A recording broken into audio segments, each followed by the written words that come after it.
Lunch is hard, right? So welcome. Today I'm going to speak on nurturing product talent and how hard that is on the continent. Actually, it's hard everywhere, but it's hard on the continent. Welcome, everyone.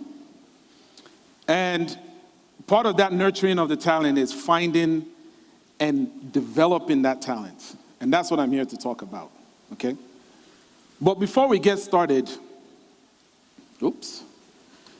bring out your phones and please either QR code this or go to menti.com and put that code in there. When you do that, you'll be able to follow my presentation, okay? So you'll have the slides.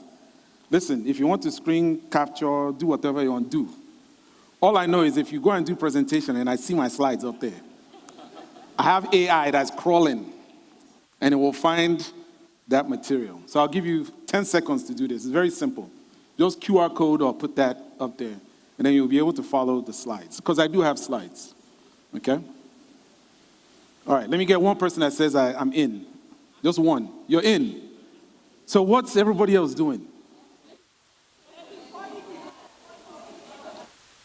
Oh, there's a sign that tells me that people are coming in.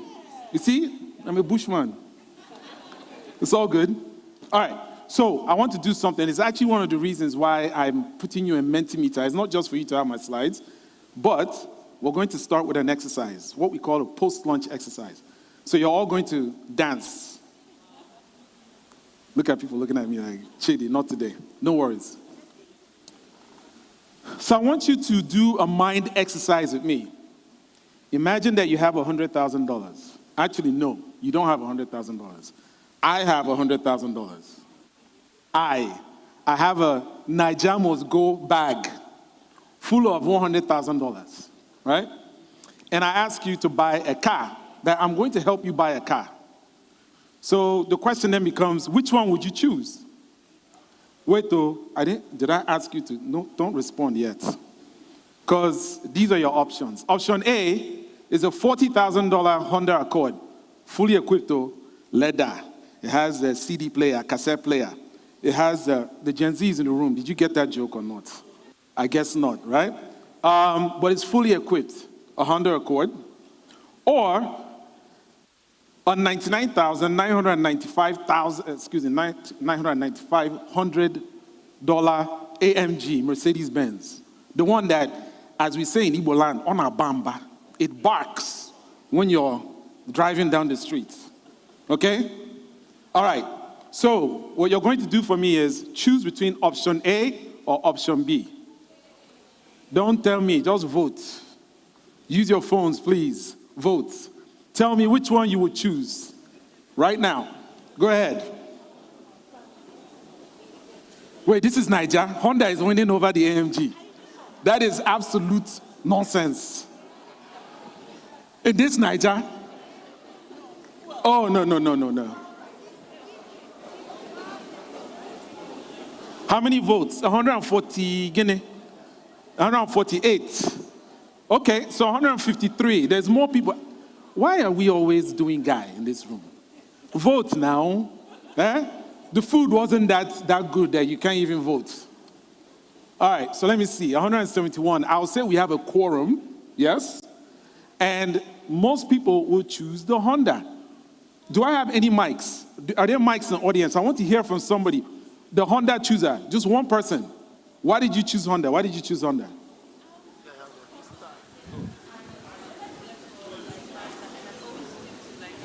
Could you just repeat what you just said? Quickly. Cost of maintenance, right? And we have bad roads, just considering like my environment. Excuse me, if I can get your attention, please. I know this is an exercise. Cost of maintenance. Yeah, and considering my environment, I live in Nigeria, potholes and all of that. Potholes and all of that. Yeah. Okay, thank you. Cost of maintenance. Let me get one more Honda. Honda, I see 61%. Honda. Okay, right here. Honda, over there. If you're a Mercedes, get ready. Get ready. Fuel is expensive. Fuel is expensive. But not with the same fuel they use for the Honda. That's why your cars are all messed up. You're supposed to be putting high quality octane fuel. All right, let me get a Mercedes-Benz. One of the 40%. Oh, and she said, you know what? She actually said that she will get the Honda and then keep the change. Okay? All right, cool. Next person. My slides don't go. Since we're all imagining, so I just went with the AMG. No, imagine. I'm giving you the money. Okay. Don't imagine. I would have gone for the Honda, a more realistic answer. I need somebody who really want my light would to shine, get Brian. the Mercedes. No. See, people are telling me who to point at. I'm the one with the mic. I just imagined I was rich when you gave me the Benz, so that's why I went for the Benz. Speak up. What did he say? I imagined I was rich when you gave me the money, so I just went for the Benz. Okay, so you're going for the Benz. All right, very interesting. There is a catch. I wish we could do more, but there's a catch. Number one, when you buy the car, you must return the change to me.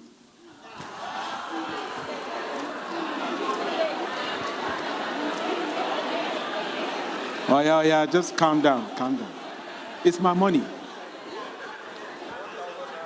Number two, you can't sell the car. So there are people, if you say I want to go and buy the Mercedes and then I'll sell the car and that's it. You can't do that. Okay? All right, so now that you know that, and I've given you the catch, let's vote again. Which car are you going to buy? Vote.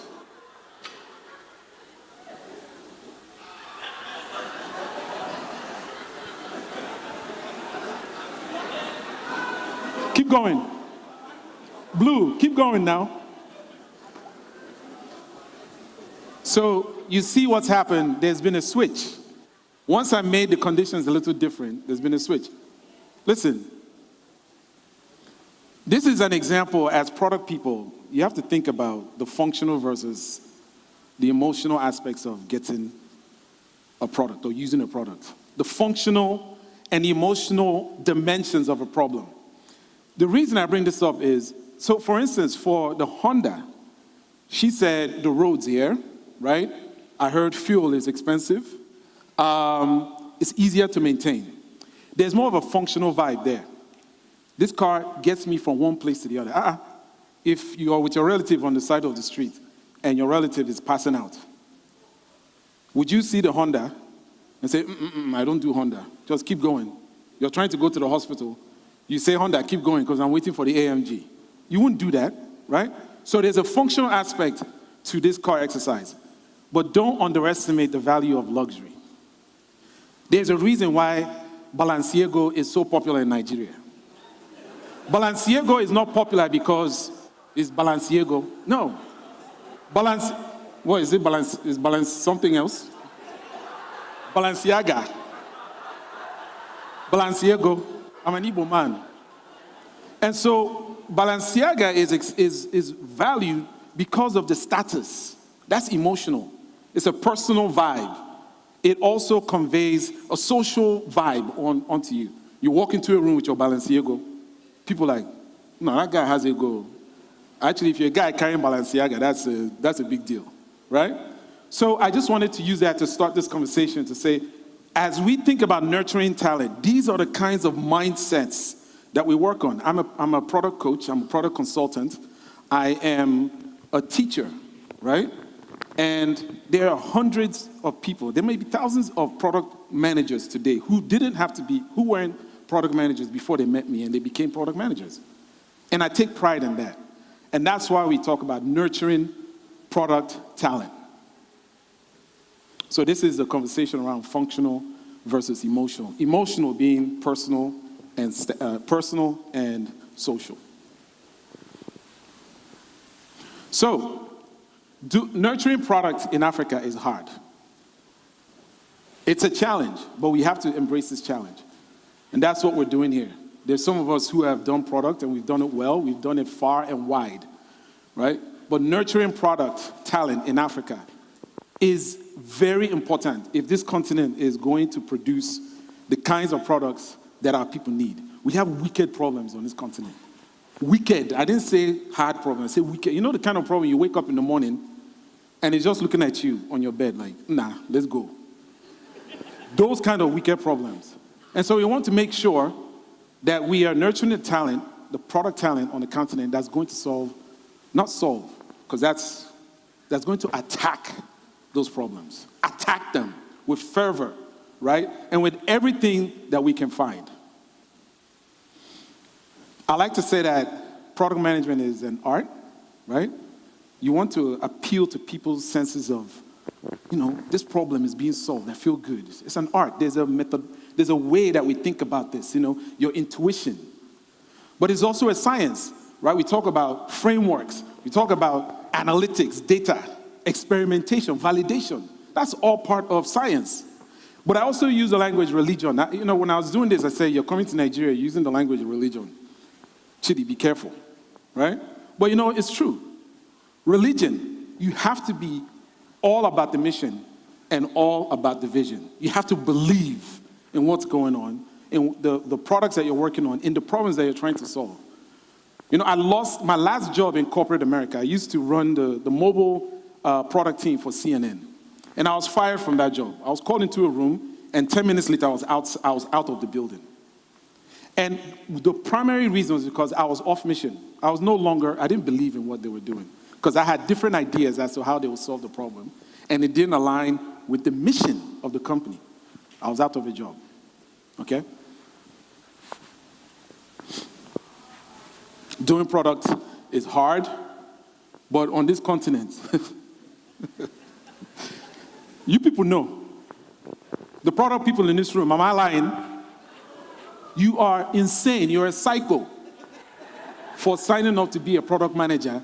Not only actually Nigeria is like, I don't know what's wrong with you people. But Africa is insanity. We have limited resources. You want to build a product. You build a product in Nigeria. You want to launch in another country. We have 54 countries, 54 administrations, 54 policies when it comes to technology, 54 Ministry of ICTs. How hard is that? But I said it's insane. Doesn't mean that we won't do it, okay? One of the challenges we have with talent, especially when you have limited resources, or when you have all these diverse markets, or if you have infrastructure issues, that we jump into solutions quickly. Mitchell talked about this earlier, right? This tendency for us to just go into solution mode. Yeah, I did market research. What's your market research? Usually, no be survey, you just throw a survey out there. Surveys are not good market research. You're supposed to go and touch the customer, live with the customer, embrace the customer. Move into their house if you can. If you can't, move outside and stay with them. See what challenges they're going through, okay? You need to be clear on what the needs of the customers are. And that's who our talent, that's what our product talent should be doing. I didn't say this, but honestly, on the continent of Africa, I think I'm starting to own this statement. I've said this so many times. Fall in love with the problem. This is a mantra that you must keep in your head. Fall in love. Look, listen. Just see the problem, Get down on your knee. Propose to that problem. Just propose. If you're a woman, propose. If you're a man, propose to the problem. Marry the problem. Immerse yourself in the problem. Does anybody know who Tokbe Awotina is? Hands. Let me see hands. Tokbe Awotina. You don't know him. We tried to bring him here, Christian, right? Who uses Calendly? Okay, so let me give you a very quick story. So after I was fired from my job and I started teaching, started doing product management consulting and coaching, I was also building a company in Atlanta. And there's a place called the Atlanta Tech Village. And what they do is like a entrepreneurship hub. And so me and my team, there's 3 guys, we had space, and there was this guy who was sitting beside us. Just ordinary dude. And he said, yeah, Chidi, the problem that I'm trying to solve, that I'm obsessed with, is just schedules, right? Schedules is an issue. Dude, good luck. Gmail is Google's going to kill you. You don't know what you're talking about. If once they find out what you're doing, they're going to put the same features into their product, you're over. The guy's a billionaire today. When they say self-made billionaire, he is a self-made billionaire. Barely took any funding. He fell in love with the problem. He owned the problem. He became obsessed with the problem. And that's the kind of talent we need to have on this continent. Okay? People who fall in love with the problem. Okay? very clear. If you're there solutioning, we're an AI, look, if you go to anybody's website, you see the first thing they say, we're an AI-based, they're cheating on the problem. They're out there. Like the problem is back home, and they are somewhere else, gallivanting with the solution. Okay? If you fall out of love with the problem, fall back in love with it. Bring yourself back to the problem. Okay? That's what we're trying to do when we talk about nurturing product talent. It's the kinds of folks who realize or who have the systems in place to say, you know what? We're talking too much about the solution. We need to get back to the basics of the problem. Stay in love with the problem. So, fall in love with the problem. You should find yourself cheating. If you're out there messing around, come back, fall back in love, and then stay in love with the problem. Solutions, you do realize solutions are easy. Solutions are a dime a dozen. In fact, today now, all you have to do is type it into ChatGPT. Give me 8 solutions to this problem, and you will have them. But really understanding the crux of a problem and getting to a place where you build the right solutions to the problem. Now that is the art of product management. That is the science of product management. That is when you are a true believer in product management. I also want to talk about this. This is a very controversial concept that's coming up lately, but I'm actually starting to buy into it. Product people, product market fit, right? That's at the core of what we do. The product needs to find a market, and they fit. Once you have product market fit, you have traction, right? We get problem, you have a sizable audience, a sizable market, critical mass of customers, and then a viable solution, yeah? But there's this concept of position market fit, where our goal is to actually become a part of the day-to-day of the customer, where they can't do without you, and they associate your product with the problem that you're trying to solve. When you talk about AI, what's the number one thing that comes to your head, the number one brand that comes to your head? ChatGPT. Did anybody say anything else? I didn't hear Gemini. Claude. Google. I know Abby's here, so let me know. Google, no. Microsoft. These guys are pumping money into AI, but the one brand is ChatGPT. You know why? Because they understand this. They have positioned themselves properly. This is what great product talent do. Okay? M-Pesa, right?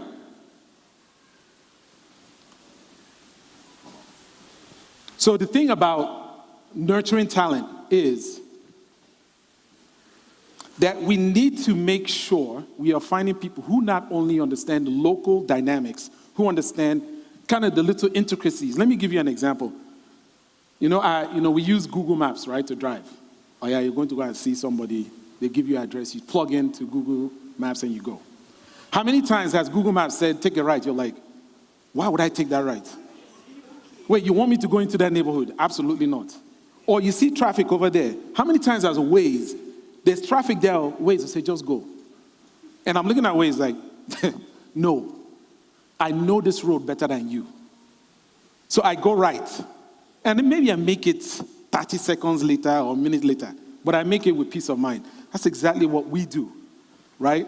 As product people, you have to marry your gut instincts with the algorithms and with the frameworks and the science.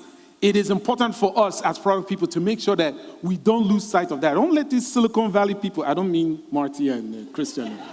These guys are paying me some money. Not enough, but some, right? So I don't mean Silicon Valley product group.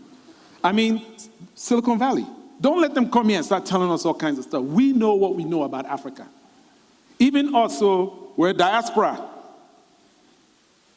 So even ourselves, we have to sit and just shut up and listen and watch. It's taken me a while. I've been doing this work on the continent since 2016, okay? And it is important for us. Local context is key.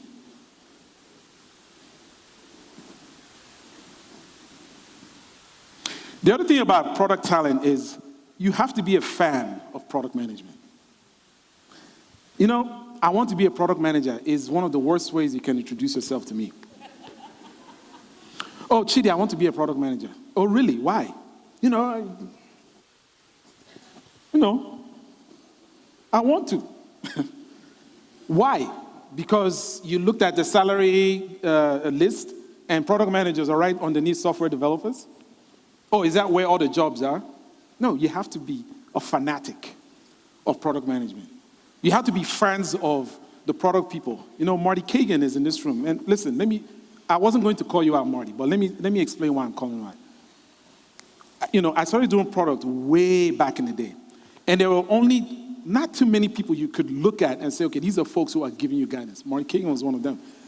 But I started doing product even before he wrote his book, 2008, I believe, 9, right? Before he wrote Inspired. If you haven't read Inspired, please pack your things and get out of this room. In fact, security, I bet, come and collect some people, right? Or there's an article called Good Product Manager, Bad Product Manager. The OGs are like, oh yeah, right? How many of you have read that article? Go and read that article. Good product manager, bad product manager. Do you know when it was written? It was written in 2007 or maybe earlier by one of the top VCs in the world. His name is Ben Horowitz. Before, he used to be a head of product, head of technology. But now he's like a big guy. He wrote that article back in the day. That's how the fans back in my day were able to get some resources to help. Now you people have everything. You have Inspired, Empowered, you have Transformed. That's 3 books right there. Then you go and read, go to LinkedIn.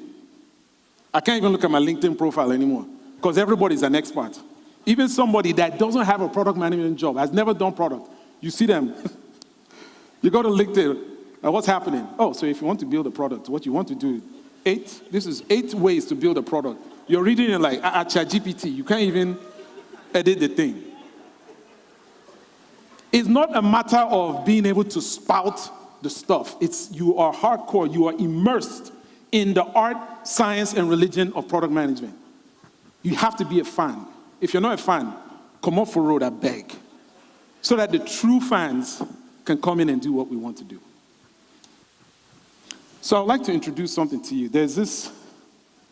I'm loving this logo here, Product Leadership Accelerator. This idea is the same way that we accelerate ventures. Techstars, YC. You remember when every Nigerian fintech, the only goal was to get into YC? Y Combinator. These are accelerators for ventures. Well, why can't we do that for product talent in Africa? That's the idea. We are looking for the unicorns, the product management unicorns. And no, not old guys like me. We don't all finish. We're too stubborn. You start teaching us, we try to teach you back, right? No, we're looking for young people who are just starting, but that have that mindset. You know, there's a mindset that's different about how they think about product. That's what we're doing with the PLA, the Product Leadership Accelerator. We're out there, we're going to look for the product. It's a Pan-African Nigerians in the room like, oh, Nigeria, we don't like. No. This is Pan-African. So you will compete, okay? And no, just because me and Christian are in Nigeria doesn't mean that we're going to bias ourselves towards Nigeria, right? You still have to prove that you are that kind of talent. What we're going to do is we're going to bring some serious expertise, especially African expertise. In fact, when I was talking about be a fan of product management, you notice I mentioned names. Can you really name what I'll call a superstar African product leader? And when I say that, just give me a second. Someone who's out there, conferences, podcasts, books. Who? Chidi. Who is this Chidi guy? I need to meet him. Yeah? But the truth of the matter is we don't have them. And we're going to find, I'm sure there's some of them in the room as we're nurturing you guys. And that's what we're looking for. You go on Lenny. Is it just diaspora Africans that can speak? Right? You go on conferences. You're just calling the same names. No. We need to bring our talent up front and up close to the world because we're that good. And I've seen it myself. And I know it's in here too. We're going to bring that expertise to do this. We have very passionate people who are going to do. We have bold vision. You should see vision, no? If you see vision, it's just popping, crackling to do this kind of work. That's what I was speaking about. We want to make sure that we have our legends. And the folks who are going to come before this cohort, fine. But our goal is that this cohort will produce legends of product management on the continent of Africa.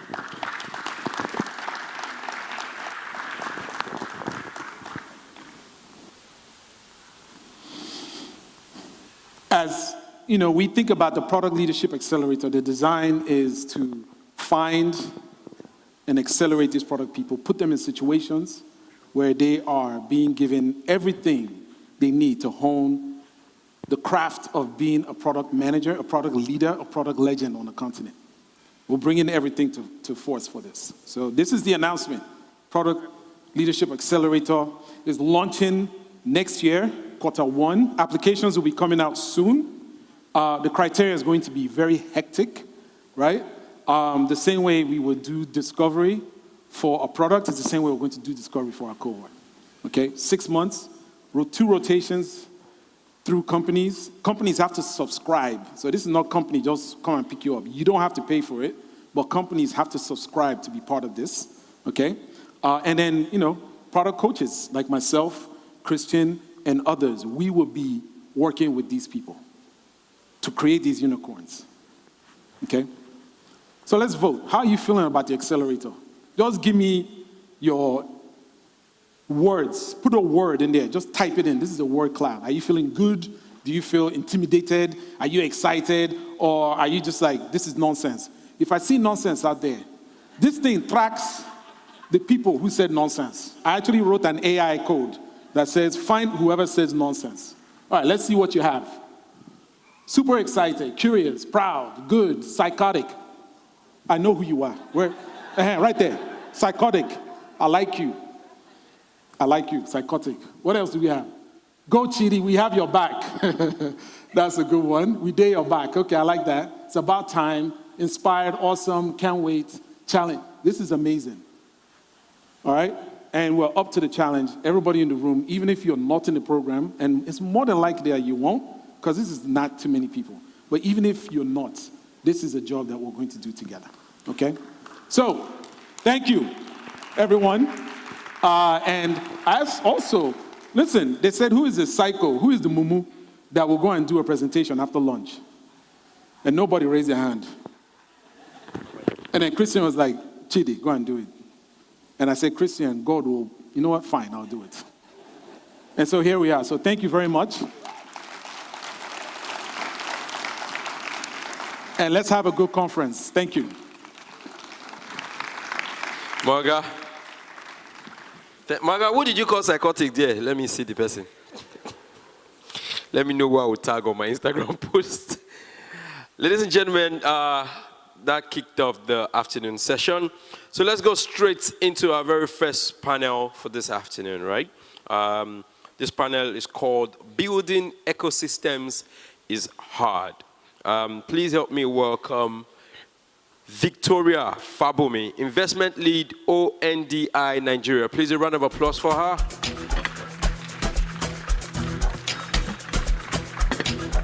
No, your round of applause is not doing it for me. Come off it.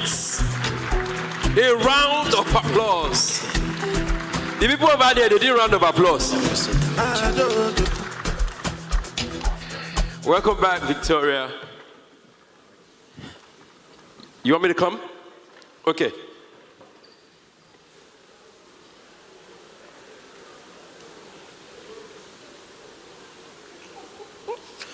Okay, so in our poll, when Mr. Chidi was, doing the word cloud, somebody wrote intimidated. Who are you?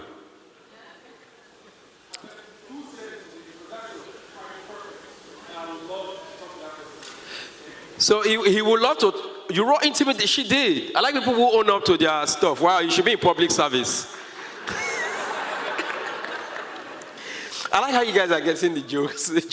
You should be in public service. Consider it. Oh, you want to go and own up there? Go and own up. Ladies and gentlemen, also please help me put your hands together for Akosua Anobeo, founder Tech in Ghana. Akwaba, everybody say Akwaba. I will make you dance, don't worry. You want to dance? You wanted to dance earlier. No, madam, you will do. What do you mean by earlier? Oh my God, let's go. This, no, let's go, follow me.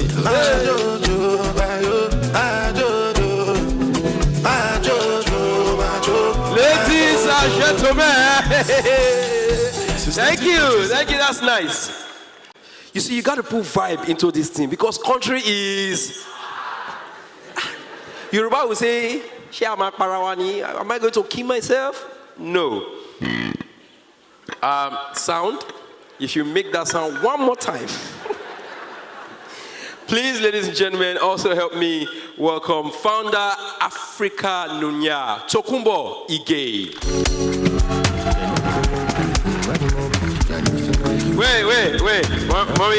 Wait, sorry ma. I want Golololo for her. Because when Golololo came out, we actually thought young people owned the song. Until we started saying grandmas, people's president, people we voted for and the one we did not vote for. Everybody was doing Golololo. So that's the song you're coming to in. Turn it up. Yeah. Turn it up. Collect your money. Don't sleep. Wake up. Hey, collect your money. Hey, wake up. Hey, collect your money. Everybody, give her, come on. Wake up. Nico. See, I'm going slow. Listen, Thank you. I'm hoping, sorry guys, let me talk to the people who employed me. I'm hoping that all this thing I'm doing is not affecting my balance, please. If so, let somebody whisper to me now. I can stop and go straight to the point. Please also help me welcome the founder and executive director, She Found, Vanessa Kisowile.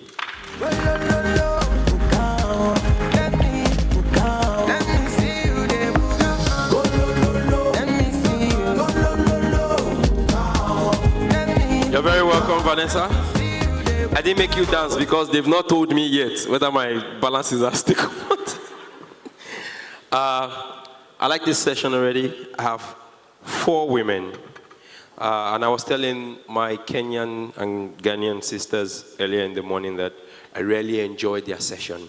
And I'm looking forward to this one too. The moderator for this particular session is no other than Gloria Okorie, Ecosystem Development Lead, Impact Hub, Lagos. Ladies and gentlemen.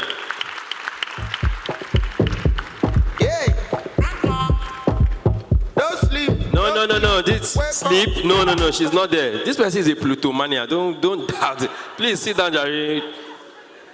Pluto Mama. Ladies and gentlemen, please relax and let's enjoy the session. 25 minutes and we will be back. Take it away, Gloria.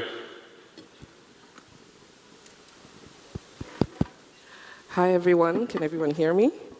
Really excited to have very beautiful and amazing, remarkable women doing phenomenally well in their endeavors. So I know he introduced them, but I would like us to get to know them through their voice. So I'm Gloria, and I'm Ecosystem Lead for Impact Hub Lagos. And Impact Hub Lagos, I typically just say we're growth bodies for entrepreneurs. So anything you want to do business-wise, just come to us. We are your buddies. So everything from capacity building, access to finance, growth, ideation, product development, whatever. We just have like the whole ensemble. So I will hand over to Victoria to tell us a bit about who she is, just before we delve into the session. Hi everyone, good afternoon. My name is Victoria Fabumi. I'm the National Coordinator of the Office for Nigerian Digital Innovation. It's an SPV under NITA responsible for mainstreaming the adoption of technology in public and private sector, as well as championing homegrown innovation. Thank you. Please let's give her a round of applause. Did you hear what she introduced? Okay. Hi, I just wanted to say thanks for having me. This is a brilliant conference, and it's the first time actually I've been to such a niche conference, product management. Who knew you could have a whole day just speaking about that? But hello, everybody. I'm Akosia Annabelle. I'm the founder of Tech in Ghana, which is a conference that's been running for the past 8 years. It's been held in London and Accra, so it takes place twice a year, and it convenes the stakeholders in the industry. So everybody from founders, companies, telcos, banks, policymakers, investors, ecosystem builders, you get the idea.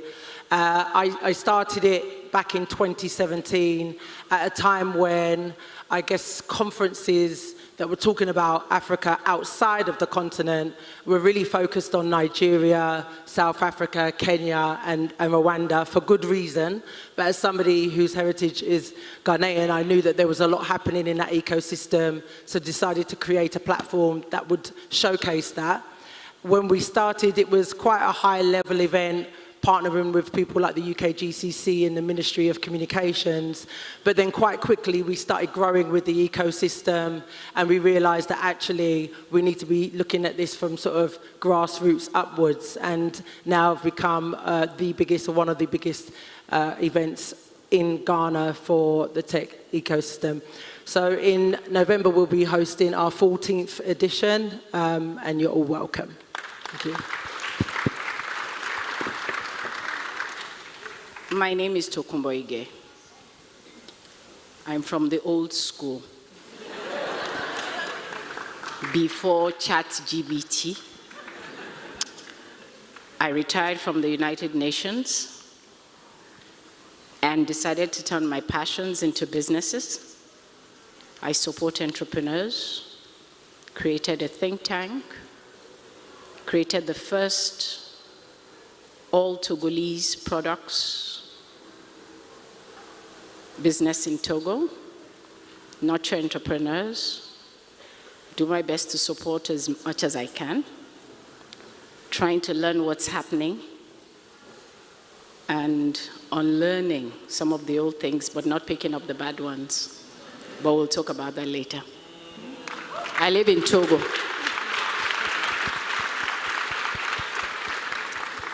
Hello, everyone. My name is Vanessa Kisowile. I am a founder and executive director of an organization called She Found. We work with women-led businesses and women entrepreneurs. We focus on technical support, market access, financial access. I started as a startup founder myself, then worked as a business growth consultant, which I still do. And then after all of that, I was like, okay, let's try this, which sometimes I wish I was actually doing. I don't know. It's all difficult, but yes, it's been really nice to actually work the journey with those who build products and actually do tangible work. Yes. Please, I would like us to give a round of applause to these amazing ladies. Building ecosystem is hard, particularly Africa. And we've had interesting conversations, interesting speakers from in the morning. And we see as Africa's landscape continues to evolve, we're getting there gradually to being like to the roadmap to where we want to go. And so we're here to just deep dive into what are the bottlenecks, what are the things we need to do to move forward to the Africa we want to see. I'm glad that I have such incredible, brilliant minds with varied experiences and wisdom to share. So I'm really excited for this panel. The first question I have for my able panelists are, looking ahead to 2030, what is the single most important development that needs to happen? And combining that with, what does the tech landscape for Africa look like now and 2030? So you could start with the second or the first. So I'd like to hear from Victoria, and we just go around to Vanessa. Thank you very much for your question. In terms of what the tech landscape looks like today, I think we've seen a lot of iterations in the last 5 years. If you've been in the ecosystem long enough, you know that there was a time where everyone was building a solution. There was enough funding in the ecosystem. So literally you would wake up and see a new solution in healthcare or in agri-tech. And for some funders, they would, or founders, they might classify it as a bubble. But what was exciting about that era was a lot of the solutions that was coming out was solving problems that we had within the ecosystem. Are they still solving it today? Yes. But we saw the novelty in it. We were even able to leapfrog in terms of innovating around challenges that other countries didn't think was a problem for them. Take fintech, for example. 5 years in, we've seen general landscape, there's a bit of, well, drought in terms of funding. And so it's affecting how accelerated the rollout of solutions are in the different verticals. Are people still innovating today? Yes. But then we're now really asking ourselves the hard questions and going back to first principles. From what do we need to see where we are today, where we have solutions across the different verticals, and there are new conversations around how do we make power available, because if you're going to do AI, for example, you need power, and we have conversations around clean energy and the rest. What would you need to see to get us to be a properly integrated ecosystem by 2030? I think we need digital infrastructure, particularly around broadband.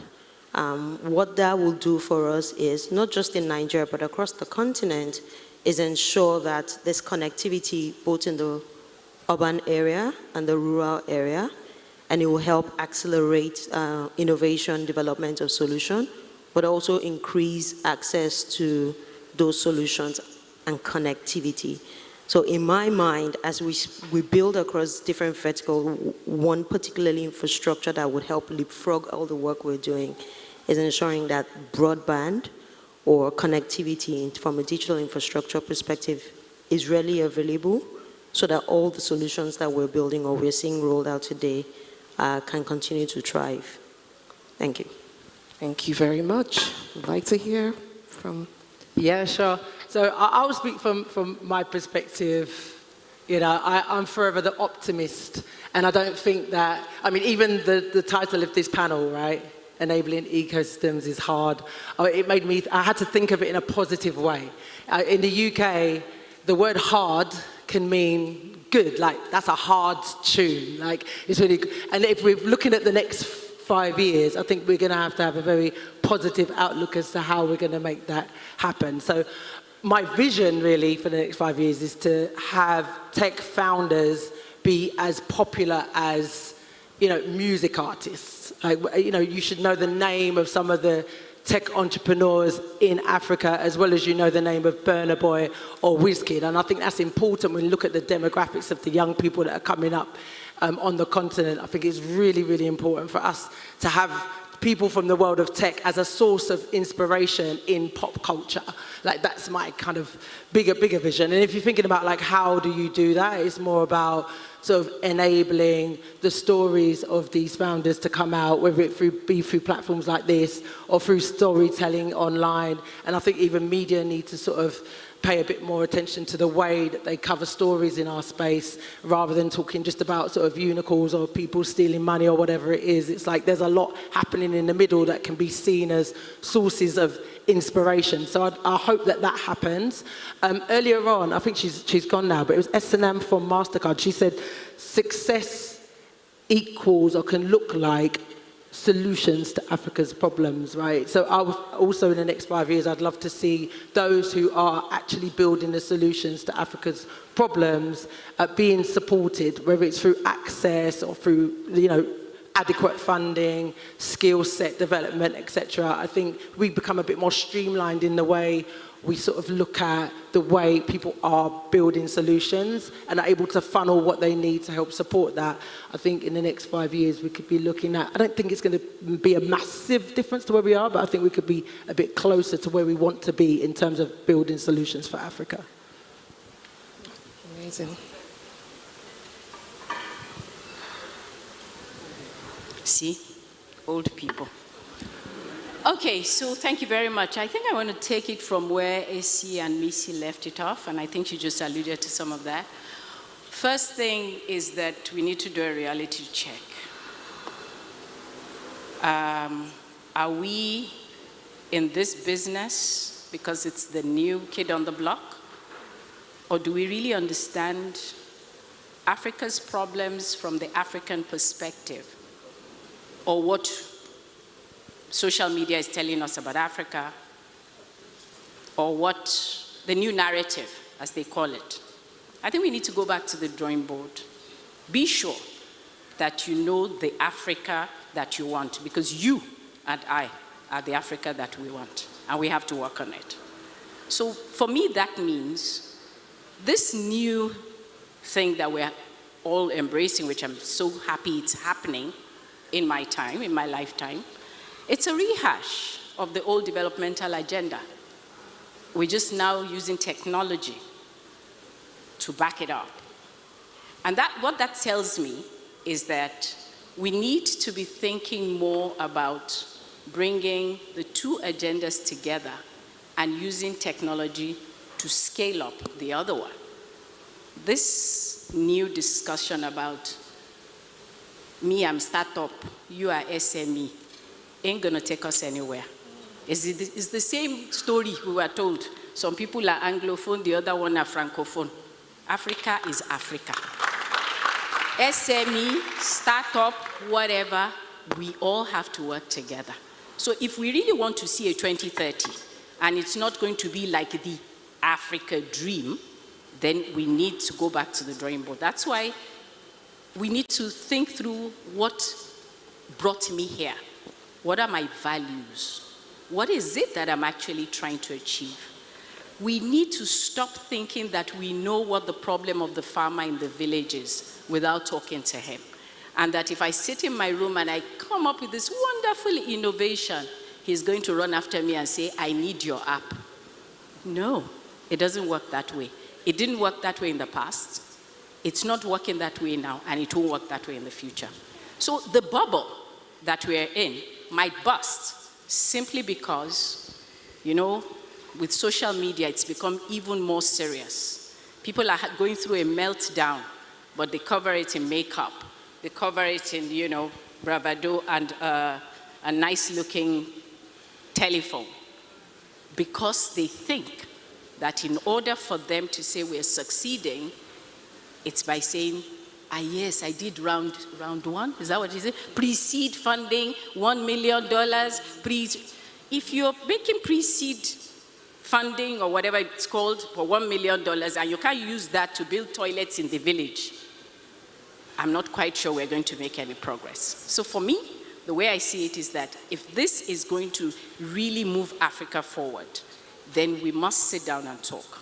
There's no SMEs on one side, startups on the other. SMEs and startups will talk.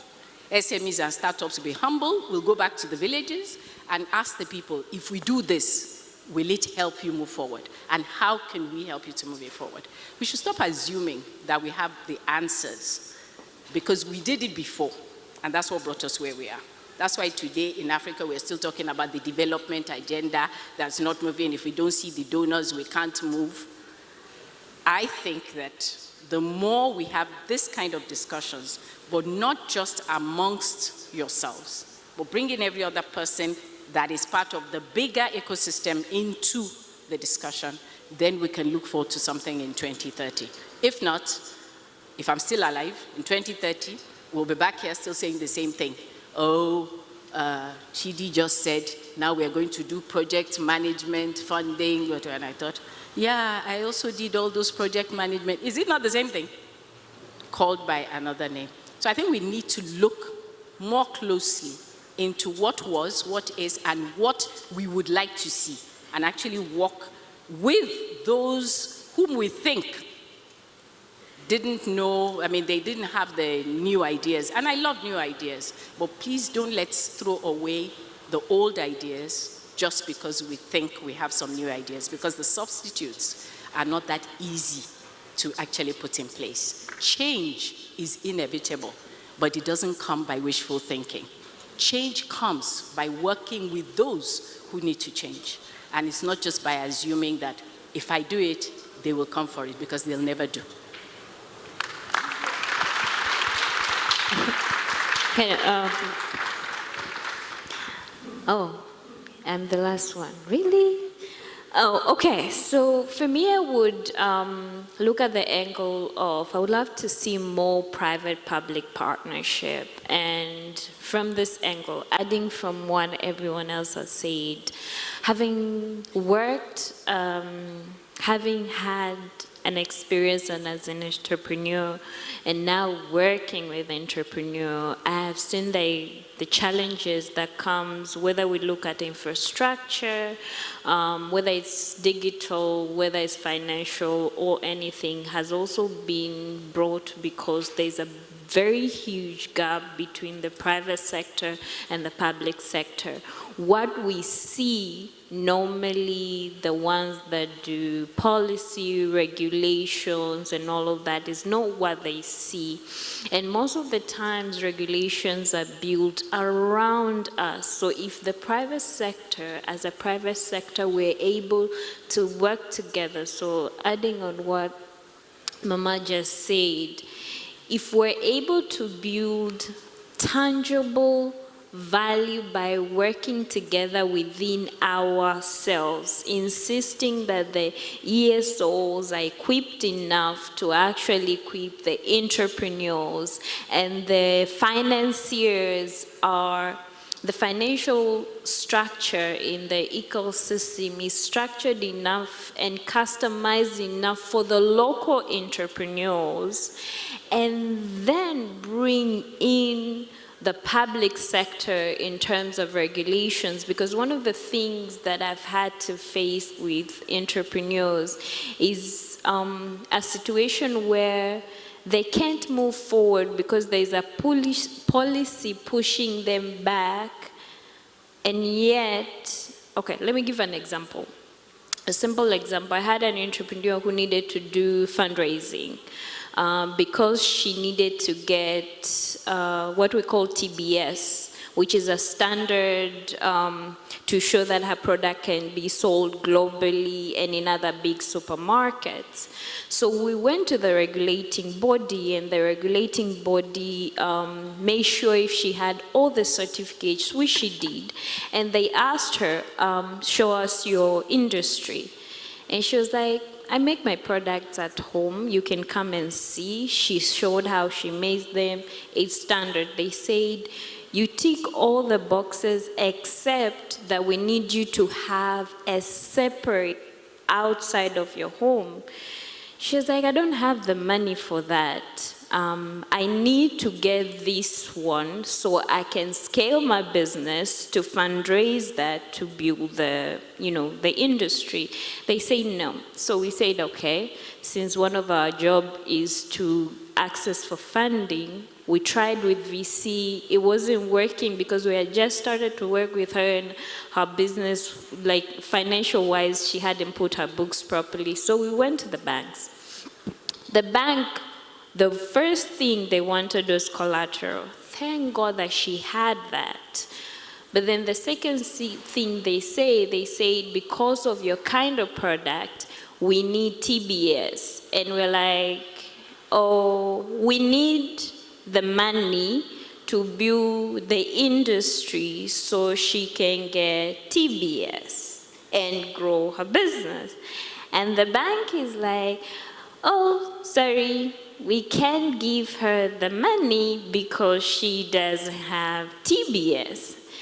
So the level of frustration when the private sector is working on its own, yet regulated by the public sector that doesn't understand the reality of the entrepreneur on ground, is a mess. So my biggest wish would to see one private-public partnership that is tangible, and two, that I know we'll talk more on the infrastructure that is well interconnected enough for the entrepreneurs, for the investors, and even for the public sector as well. Awesome. Really great points. So I hear mindset shift. I hear collaboration from some of all that we've said. I hear changing the narrative for what we see now as the Africa tech landscape for now and where we want to go, not defining it by what we see out there, but looking at around us as our own challenges, our own stories, and building solutions that actually speak our language. So I want us to be, like, in the light of being practical, for the policymakers, and I will come to Victoria, there is, like Vanessa shared, there's always a shift between the private and the public. So what is that way that you feel there could be a marriage or a nexus between the public and the private? Like cross-border regulations, cross-border transactions or business, what regulatory frameworks do we need to set in place? I think that from a private-public engagement or collaboration perspective, it's been a conversation that's been ongoing for years. Private sector is pointing their fingers at the government. The government is saying there's mistrust or distrust and you're not approaching us and engaging us adequately. We're just having a conversation before I joined. So I used to be a private sector a couple of months ago, and now I'm sitting here and I'm saying, which is what she said in her conversation. Oftentimes, you don't know what's happening on this side of the screen, and even on the public sector, they don't understand what's happening on the other side of the screen. So the first thing I would say, now I know more than I used to know, is collaboration, consistent engagement, consistent discussion about what the challenges are and how public and private sector can work together to surmount some of those challenges. You also talked about, from a cross-border perspective, how policymakers can collaborate. I think that having different countries and digital economy ministries engage as well might be a good way. So you have digital economy agreements, just like you have trade agreements, and there's some form of standardization around perhaps tax, IP protection, e-commerce frameworks, and other policies that affect startups. Today, we know that a lot of our startups don't want to build for one country, they're building for the region or the continent. So how do we have these agreements that allow market access be optimized? So that's a good starting point. We have the AFTA initiative, Africa Continental Free Trade Agreement, that is supposed to champion actively these types of conversation and engagement implementation. But beyond that, there's also an opportunity for regional innovation hubs, where you will find that hubs that operate in one country but have presence in another country do understand the nuances that exist in each of those ecosystems, and as such can provide support. It would be great to see a lot more increase in that type of structure.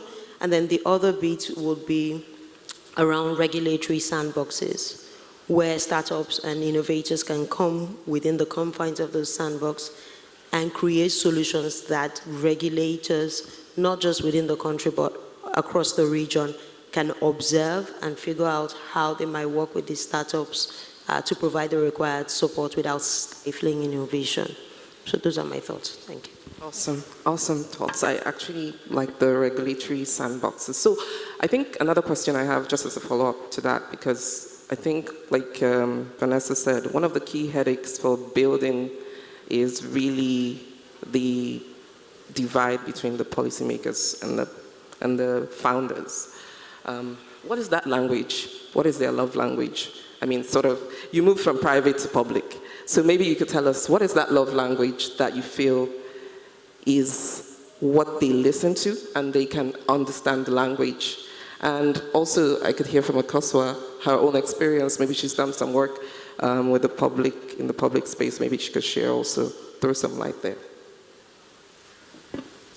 So I think, in my own opinion, the first thing is leverage policies that currently exist within your ecosystem, within your environment.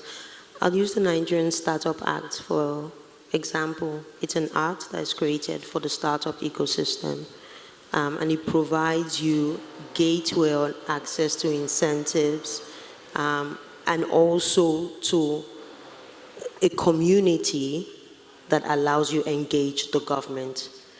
If I were to ask how many people have read the Startup Act, I'm not sure many people have or have engaged it. It's a single way or a simple tool that can help you with engaging policymakers. But beyond that, also being able to be open-minded enough to say, if I approached my regulator, the office responsible for creating an enabling environment for my organization, do I believe that they will engage me and provide me with the right responses? Sometimes no does not mean no ever. It means we can work together till we get a yes. But because we don't want to get a no, or because we have a way of thinking about what the response should be, we typically will shut down.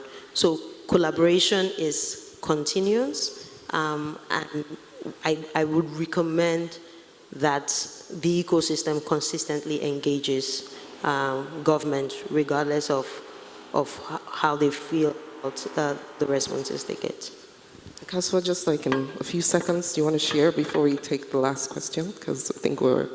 Yeah, no, I've seen it work well, and we've seen with the Bank of Ghana, them work with the fintech industry to build the sandbox, and we've seen some of the results that have come out of that. Tech in Ghana, we've previously even facilitated with our startup bill conversations between the industry and, like at the time, the Ministry of Business Development. So we've actually seen that that can work really, really well, and we should use those examples in going forward. I don't think building any kind of policy without industry involved is going to be, useful to anybody, but it's almost like a chicken and an egg. It's like we have to sort of know what we need, know what we want to be able to then inform that. But as long as those lines of communications are kept open and there are platforms where or I guess neutral places in which those conversations can be had, I think it can only do us sort of justice in the end. Okay, so one final question, which I will ask you all is, if you had a magic wand and you could make one bold policy or an investment decision that could guarantee the long-term success of the African tech ecosystem, what would that be? So you choose either a policy or an investment decision. So I could start with Vanessa this time, and then we'll come down to... I'll go with investment decision, because I genuinely believe that the public sector will always bend to how much value we provide. They'll always build around us. So the investment I would make is in talent development as far as our African tech ecosystem is concerned. So one, talent development, but two, locally structured financial system. We were just having a discussion and I gave an example. In Tanzania, you find a farmer who is extremely rich in the village. And where they keep their money? Under the bed, or they dig holes. You can't get that farmer to put that money in the fintech, but that man is a businessman.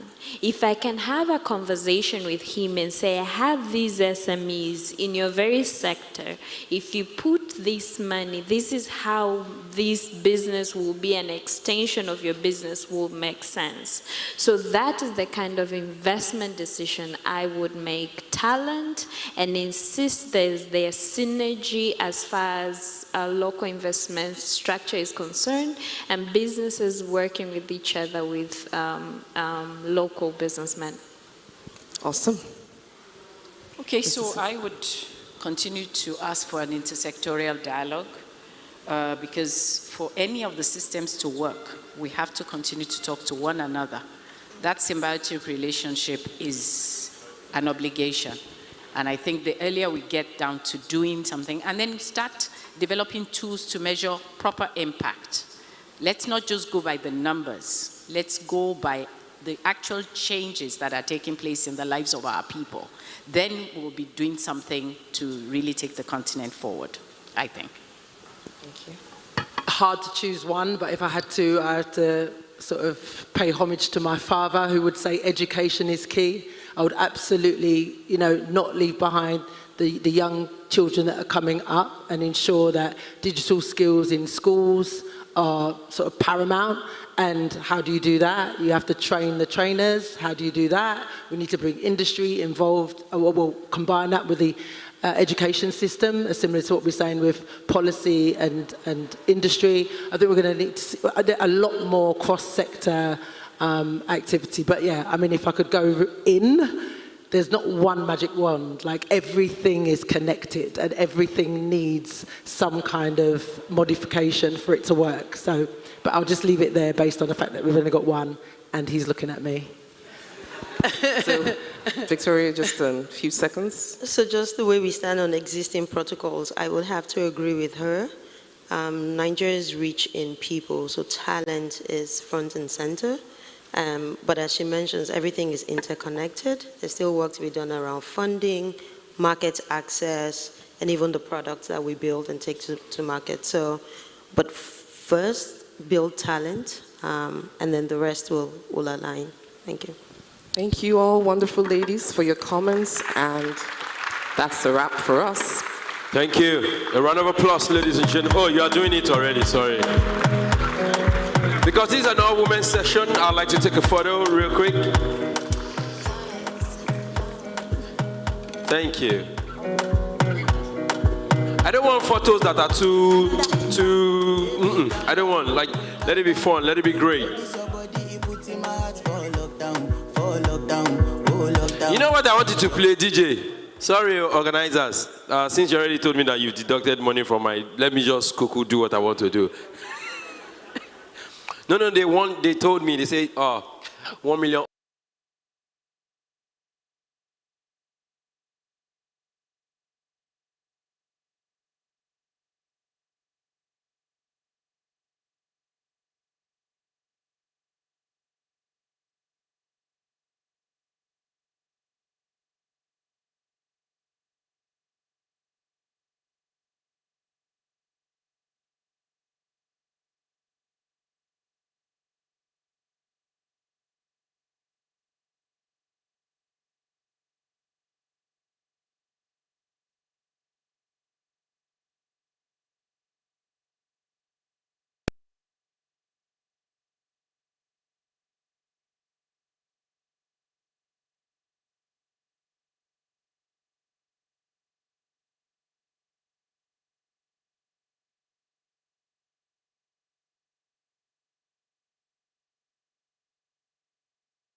Because and how you mentioned how quite a number of people will have that.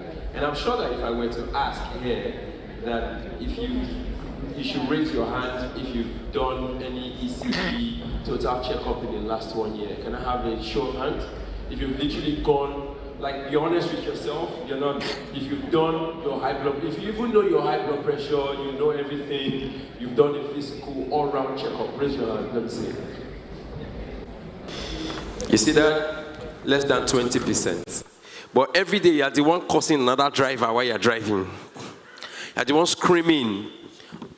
So I think there's a new study I saw online that says a new crop of 25 to 35-year-olds who are battling with high blood pressure.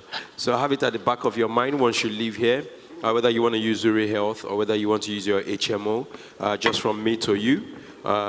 Check it. Okay, just literally check it, all right? All right, say I promise.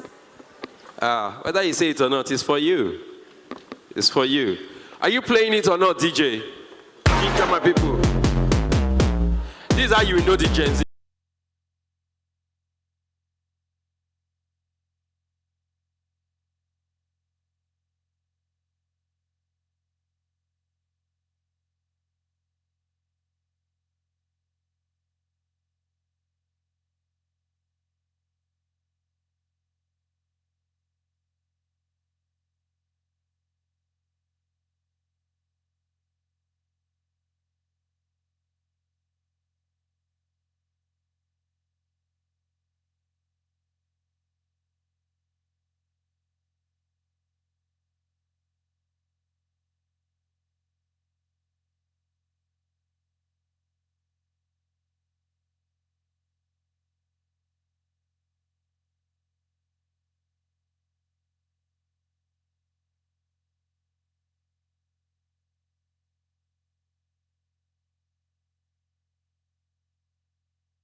I did not, right? I did. Oh, I did. Jeez, a round of applause for me. Can you restore my 1 million now? Ladies and gentlemen, the fireside conversation. Hello everyone, and good afternoon, and welcome. To borrow a page out of Ebi Atawodi's playbook, we'll just do a quick check since this is an after-lunch session. So how are we feeling? Are we red? Are we yellow? Are we green? Green, that's great. Thank you so much. We know the hall is filled with mainly product leaders and product managers. But to build products, you need funding, right? You need money. So this session, as part of the conference, is themed Funding is Hard. And there's no one better placed to discuss the challenges of fundraising in this season than Kristen H. Wilson, who's the managing partner at the Innovate Africa Fund. Welcome, Kristen. And we have Christian Idiodi. Hi, Christian. Okay, we have to navigate this seating arrangement. Just gonna lean a little bit. Awesome. Can everyone hear me okay? Great. So by way of introduction, Christine, as I said, is the managing partner of the Innovate Africa Fund. They recently announced a $2.5 million rollout. Round of applause. To invest in startups across the continent to help the brilliant minds in this room to build even more effective products. So Christine, I'll start with you and I'll ask, tell us more about the Innovate Africa Fund. What's the fund's profile? What's its mandate? And I guess most importantly is, what is it about this fund that differentiates itself from the over 700 other venture capital funds we have across the continent? Thank you so much. I appreciate that question, especially because I just learned we had 700 other funds. Maybe getting funding is not so hard. No, but for Christian and I, when we set out on this journey to build a fund, launch a fund, and empower founders, we wanted to do it because we felt that there was a gap. And where exactly did this gap sit? The gap sat at the very early stages, right? So you had founders kind of struggling. I think at this point we're all kind of familiar with this J-curve, getting into moonshot, super growth. But a lot of founders were floundering at that early stage. And you had really great opportunities turn into cynicism, burnout, exploitation, jackpot, way to get a Tech Nation visa, instead of people who were going to change the future of the continent, going to change the experience of the average person living here. And so we wanted to take some of that, innovation back. We wanted to take that enthusiasm, that zeal, that spark, and bring it back to venture. We wanted to be the catalyst, right? And I love that notion of catalysis, because if, for those who did science in school, a catalyst doesn't make the thing happen, right? The thing would happen without the catalyst. But what a catalyst does, and the best catalysts, make it happen 10, 100, 1,000 times faster, right? Which is great for scale, which is great for speed, and so on and so forth. And that's really where we wanted to position ourselves, was to say, if we can make that process in the getting into that J-curve shorter, if we could make it a more effective, experimental, exploratory discovery phase, so that people kept the thirst for innovation, the keenness to solve the problem, the keenness to dimension and understand and change. There's a kind of almost like a naivete associated with like idealism and big dreams now, because it's almost like, have you not seen what's going on around? And I think for Christian and I, we wanted to bring that back. We wanted founders to acknowledge, yes, product is hard, building is hard, Africa is hard, but there's so much innovation, there's so much we can do, there's so much talent, and we wanted to just accelerate that. And that's our mandate, fundamentally, is empowering and inspiring the innovators who are going to build the future of this ecosystem. And it's an equitable and inclusive future. No, thanks for that. And it's a great mandate. Christian, I'm going to come to you next. And I have to ask, you already do so many things. You wear so many different hats. Not only are you a partner at the Silicon Valley Product Group, you're also the brain behind the Inspire Africa Foundation, the Inspire Africa Conference, and now you have the Product Leadership Academy, as well as the Innovate Africa Fund. I think he deserves a round of applause at this point. But I'm curious, what is the common denominator amongst all of these different enterprises? And where is it that the Innovate Africa Fund sits? Where does the Innovate Africa Fund sit and what role does it play within this ecosystem that you've built? I think the conference team speaks for itself as to what's the common thing behind all of this. Product is freaking hard. And it is particularly challenging in Africa to try to solve a problem. And I have been fortunate enough to build several products all around the world.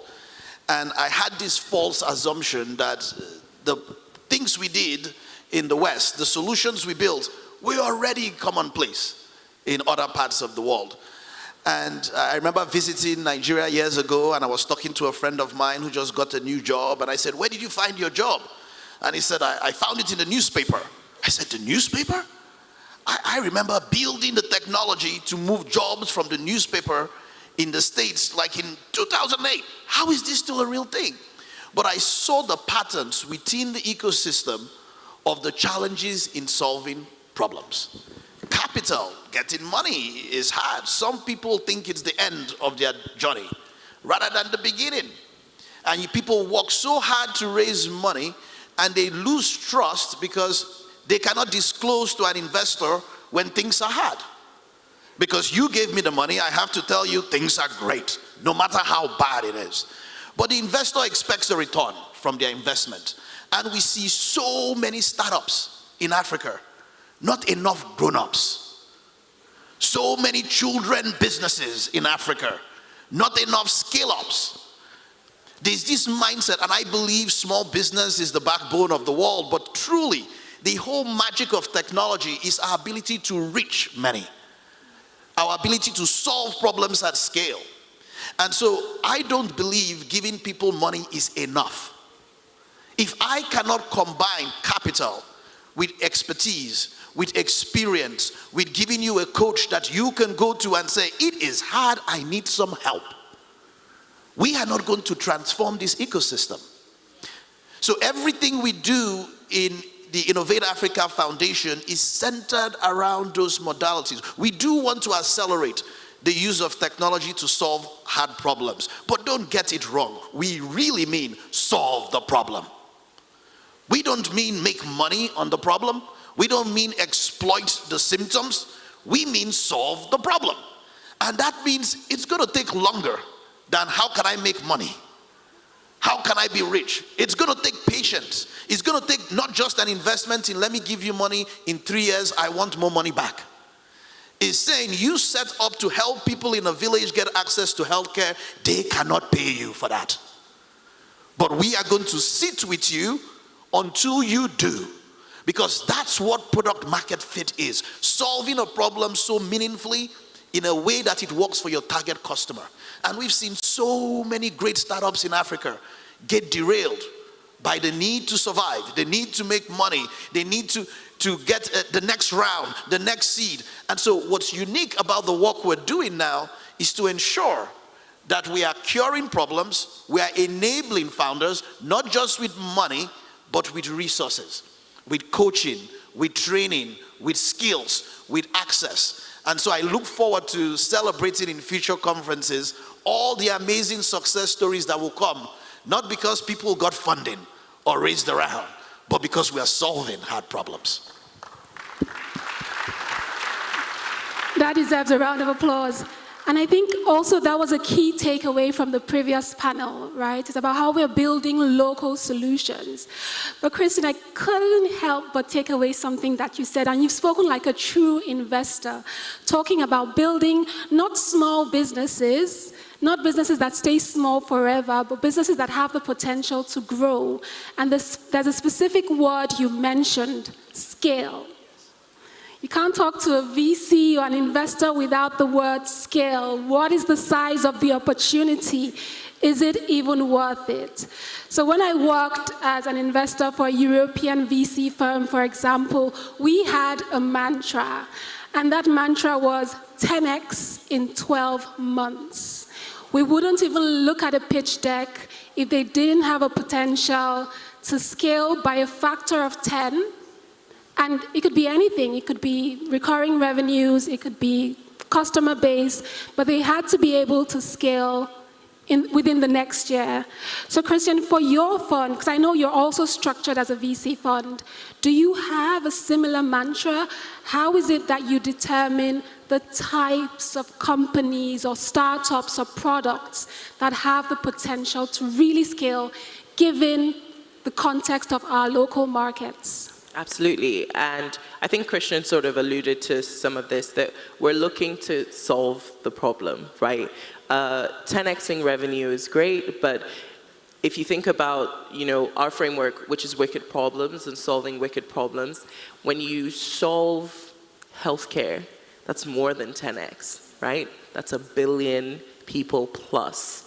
When you solve poverty, right? Over 4 billion people live in poverty. That's crazy, right? When you solve insecurity, when you solve hunger, right? And these are huge problems to fathom. So that's how we think about scale, right? So absolutely, we are looking for returns. We are a fund.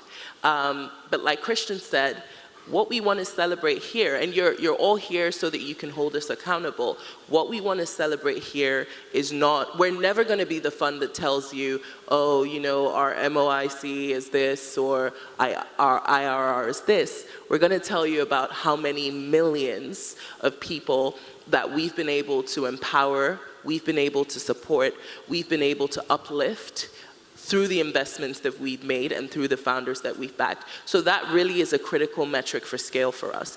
And just thinking about it in practical terms, because that example that Christian talked about founders kind of getting distracted because their investors are creating pressure for them, and so you start by trying to deliver, blood to people using drones, and the next thing you've moved to the UK and you're delivering pizza with drones, right?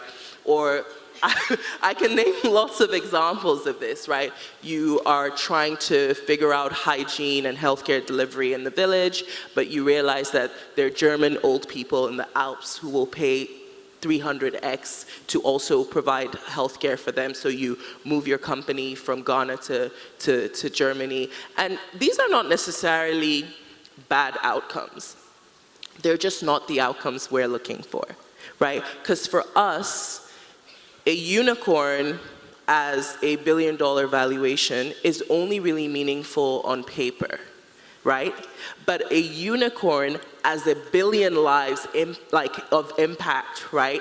That's meaningful for me and you. We don't have to argue about it. We don't have to speak English. It's 1 billion people whose lives are better today than they were because our fund existed, because our founders were backed, because we sat with them with these really hard problems and we said, how do you have sustainable, right, but scaled innovation that really touches lives and really moves people forward? So that's how we think about those metrics, even though we are thinking about the profile of the founder, the profile of the business, and thinking about, is there a sustainable path here, right?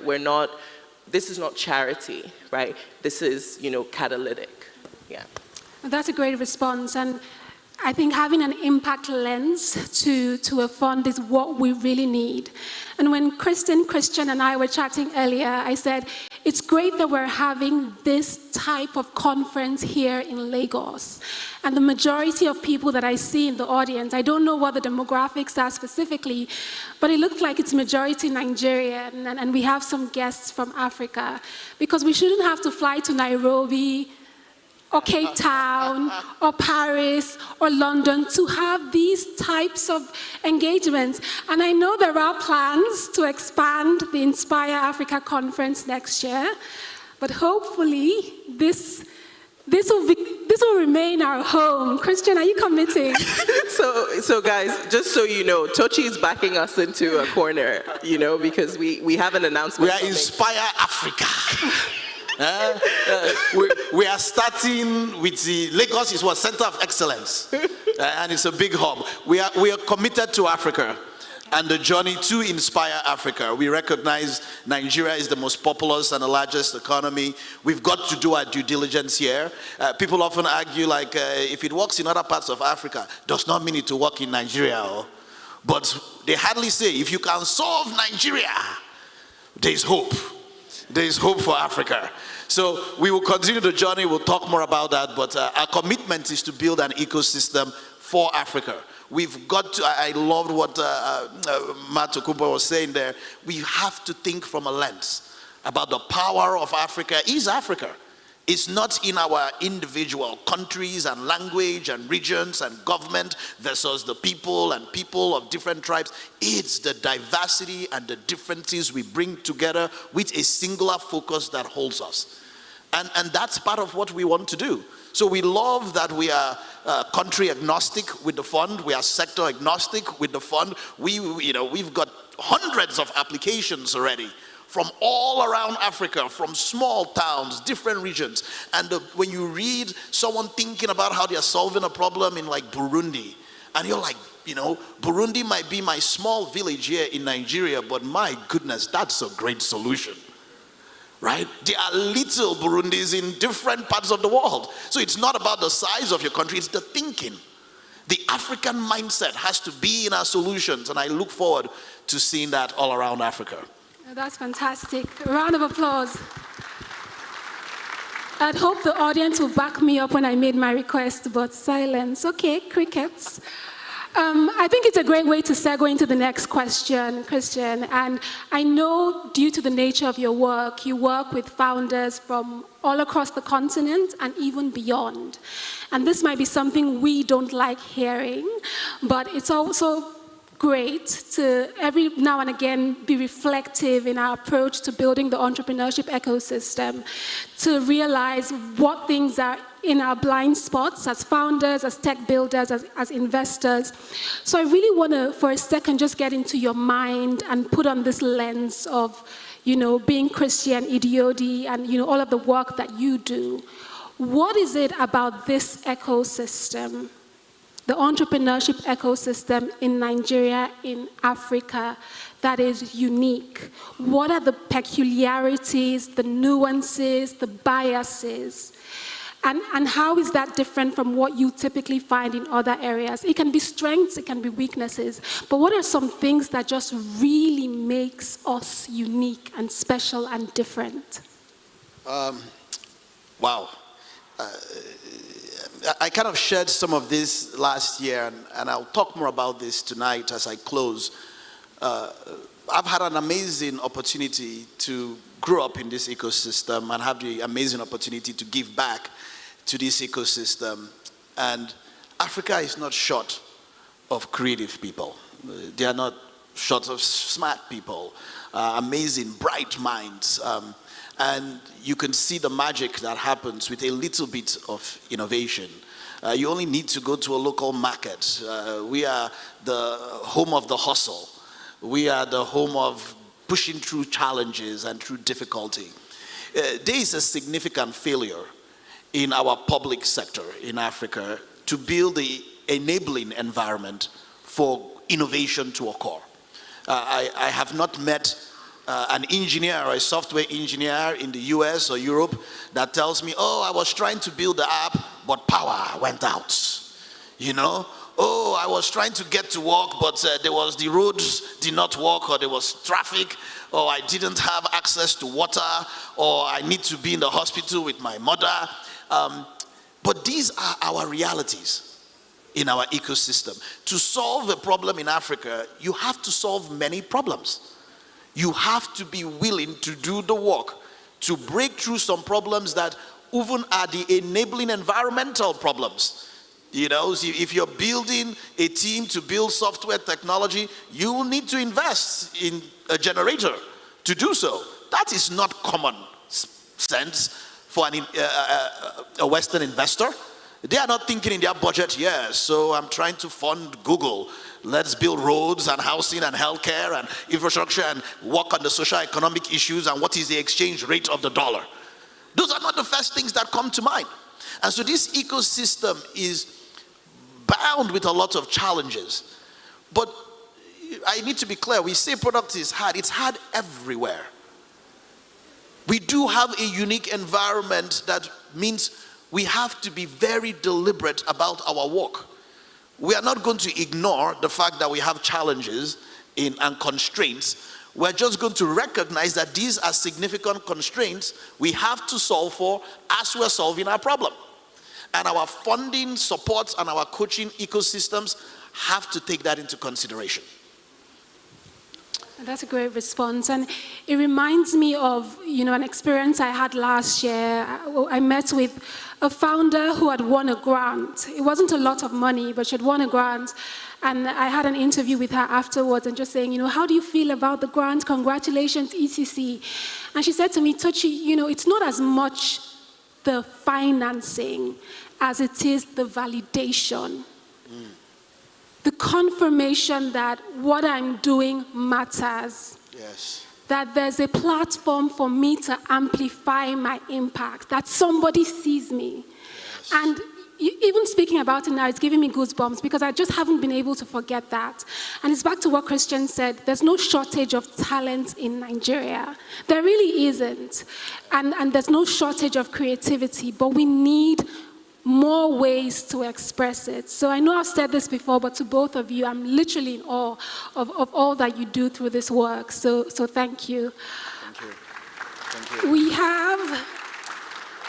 We have about 10 minutes, and I think we can take a couple of questions from the audience. I understand the mentee is up. 4? Okay, I thought it was 10. No, it's not 10. Okay. It's 4. Okay, thanks.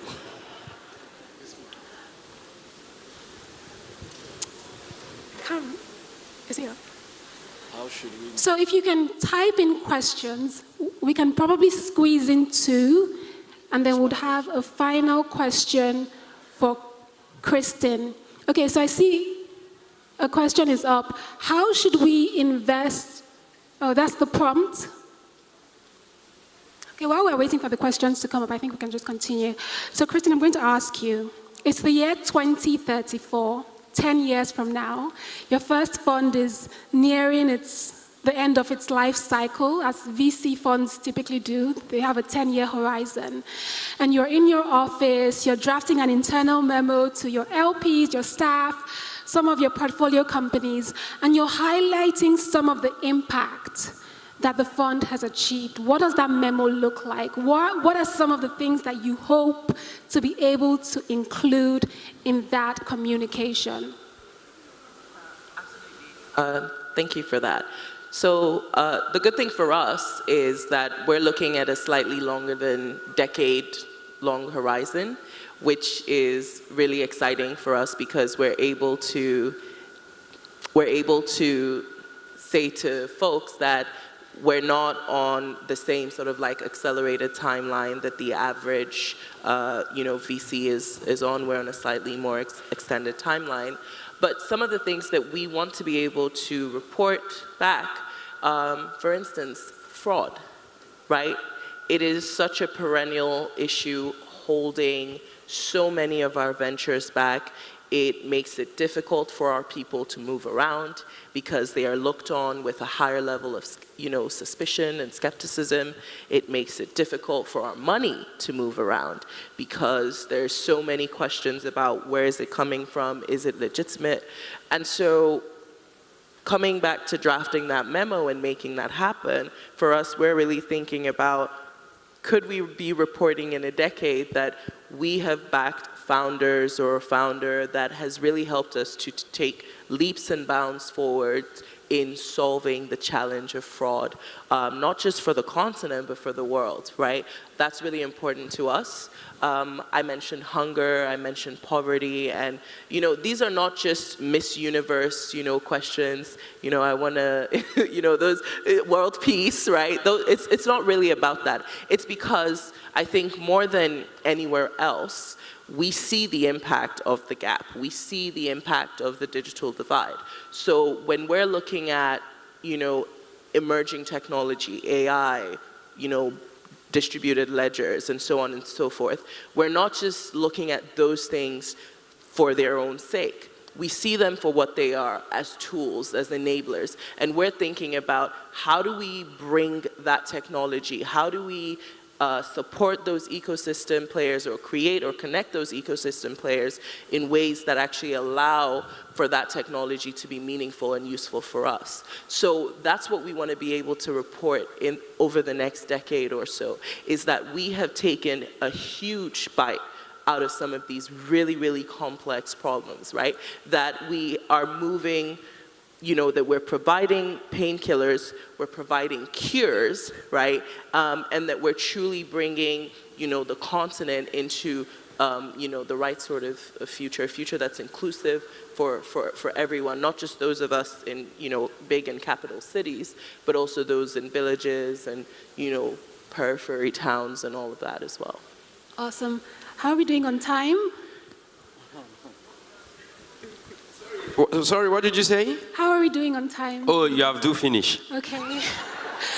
Well, thank you so much, Kristen. Thank you, Christian. Thank you, everyone. It's been a lovely session. There was a question. Can we take that one question? It's just one. Can I take that one question?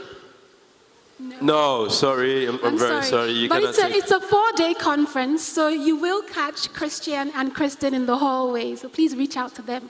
But yes, thank you, everyone. Thank you. Thank you. Thank you. Let me sit here and see. Oh, I see. No, my guy, it's fine. But the time is here. So everybody has just been saying it, and okay, I know what to do. I know what to do. Ladies and gentlemen, 2 more panels, 1 speech, and we're done for the day, okay? Please? You've been great all through. Whatever you want me to, if you want to bribe me, or if I want to bribe you, just let me know. We're together, yeah? We're together, right? That's good. The next panel is building great product is hard. And I have Andrew. Okay, so I have Andrew.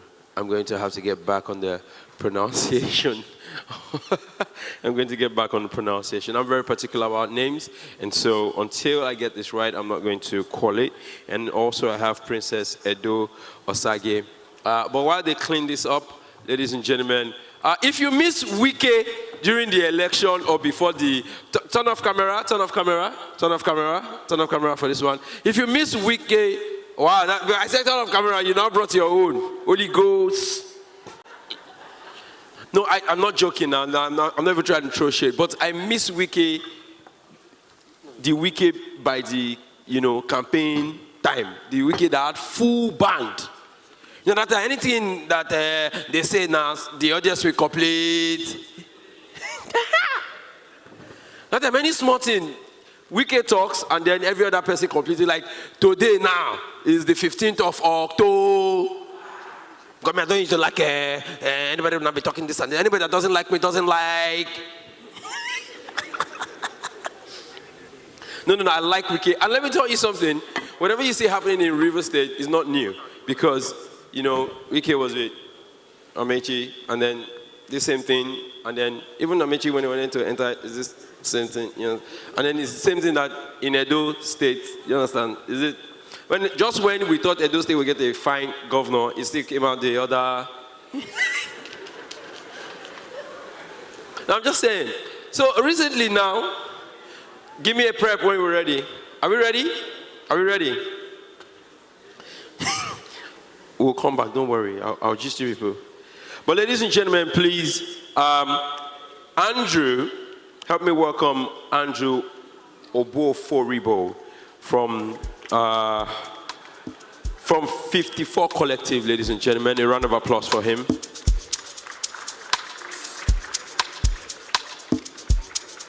Andrew Oboforibo. Amazing.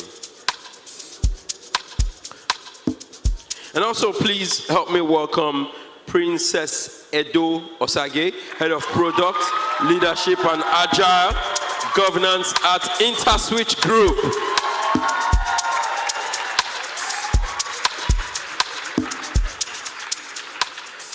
If you want music, I'll do them. You want music? Princess, come now, show. Come this side. What's music? Small something. DJ.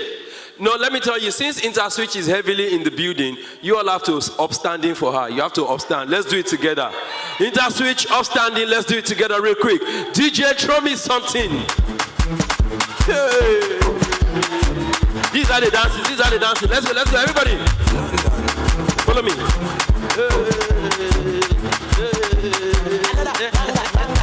All of my guys on the tell me everybody.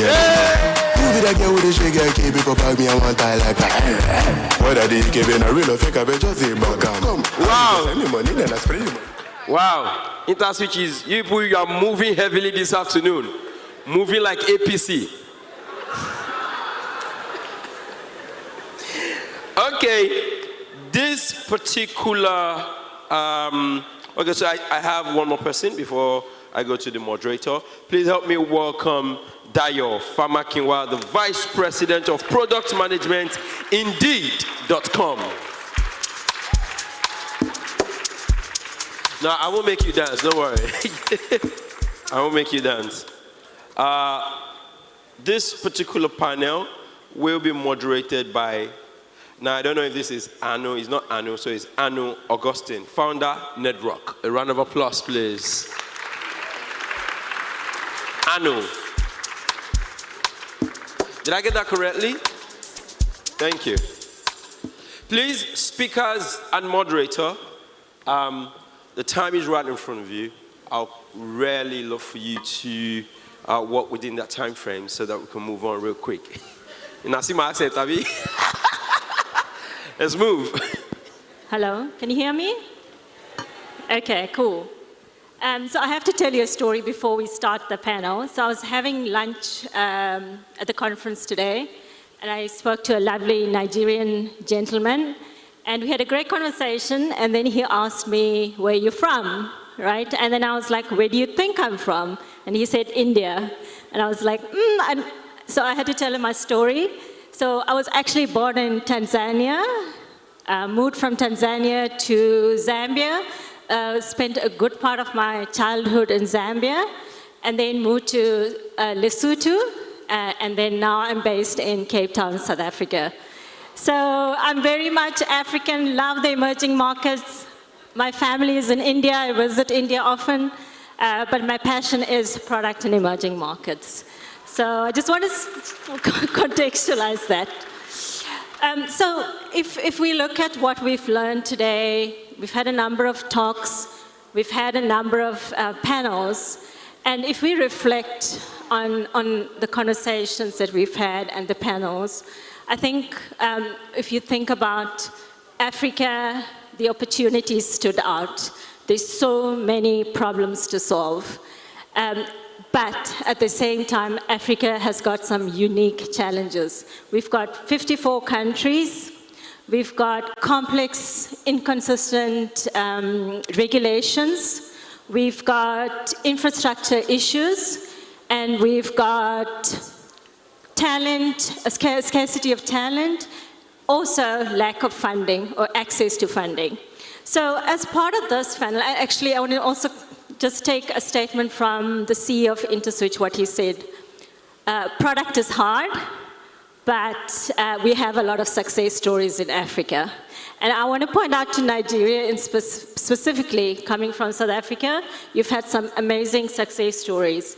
And as part of this panel, what we're going to do is reflect on those successful stories and successful products, what made them successful, look at some failures and what are the learnings we can take from that. And hopefully that as product people, you can take that back into your organizations and put it into practice. So I've got a wonderful group of panelists here with lots of diverse perspective and looking forward to the conversation.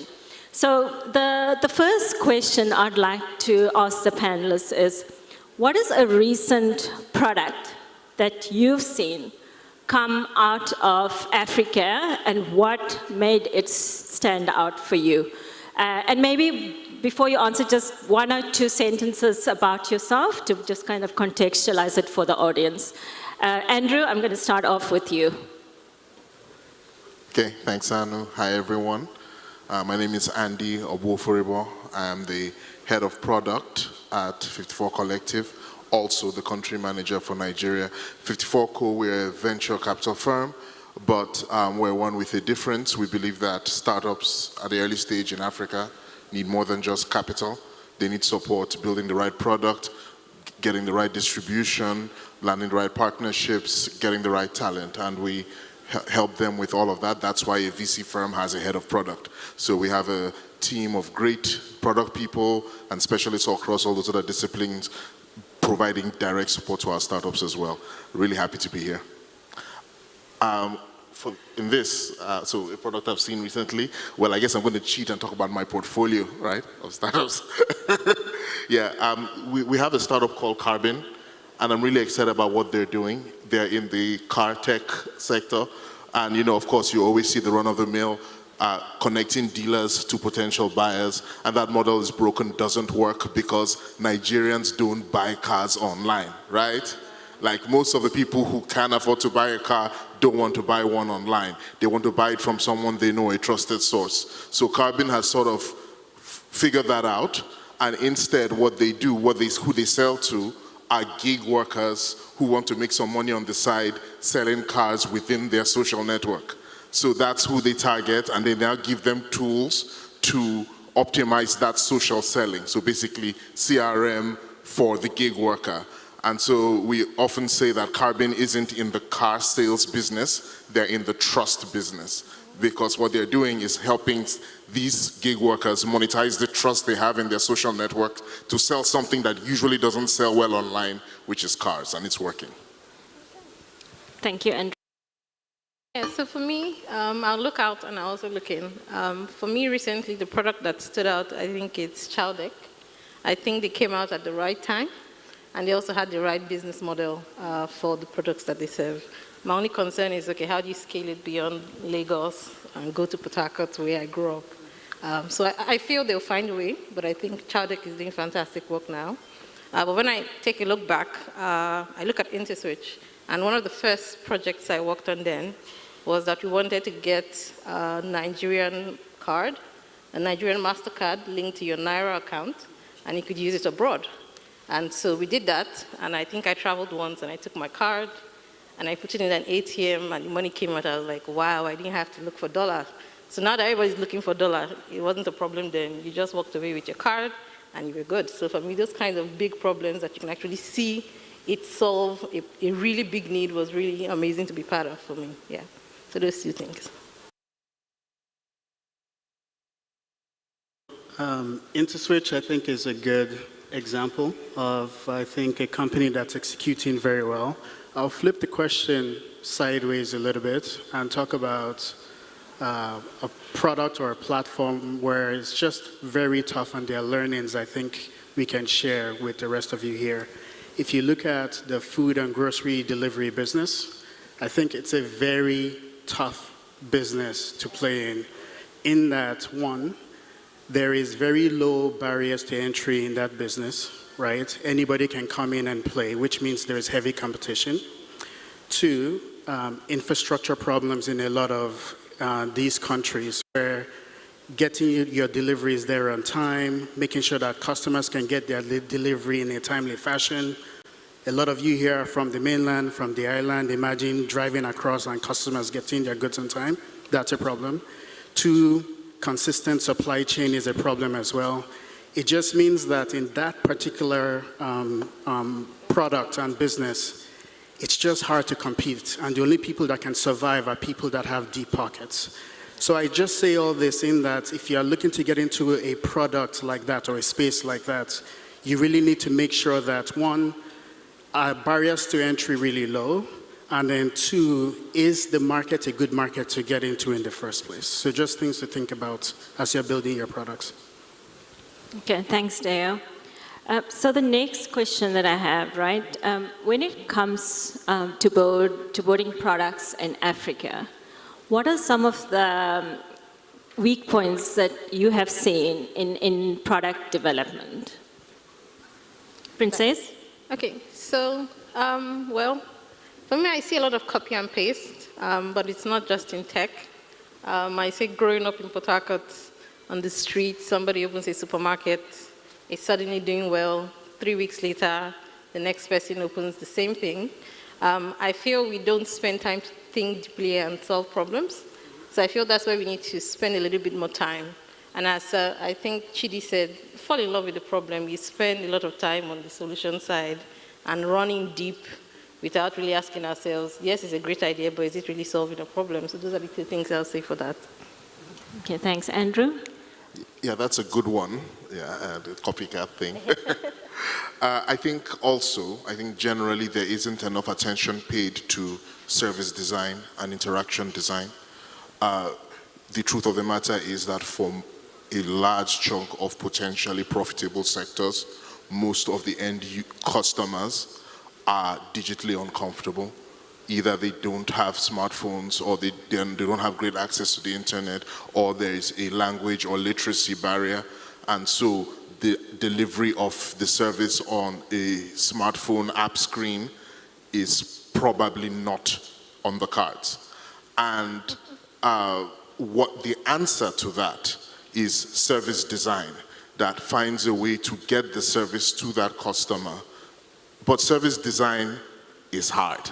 And it's hard because most of the time you can't sell it to your stakeholders. You can't sell it to your CEO. You can't sell it to your investors because they are expecting a pure tech solution that delivers to the customer. But there is a way to do that by pointing out that through service design, when done properly, technology can be applied on the back end. Technology can be applied at various points in the process that end up delivering that service to the customer. That so the end point of the delivery is a low-tech thing. It could be an agent talking to the customer.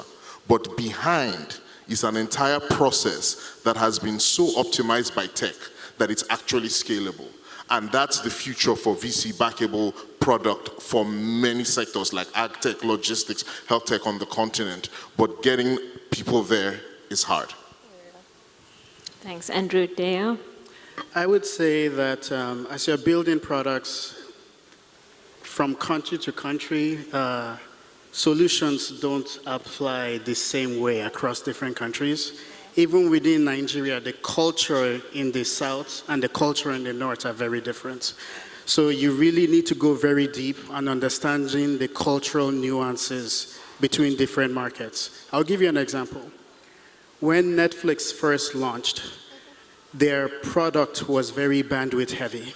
And they took that app that they built in the West that would consume all of your bandwidth in a market where bandwidth is free, bandwidth is cheap. And they try to take that same app and drop it in our market where it doesn't work. It took them a while for them to say, hey, in our market here, you need a version of the app that doesn't consume a lot of bandwidth for them to start to see some traction. Thanks.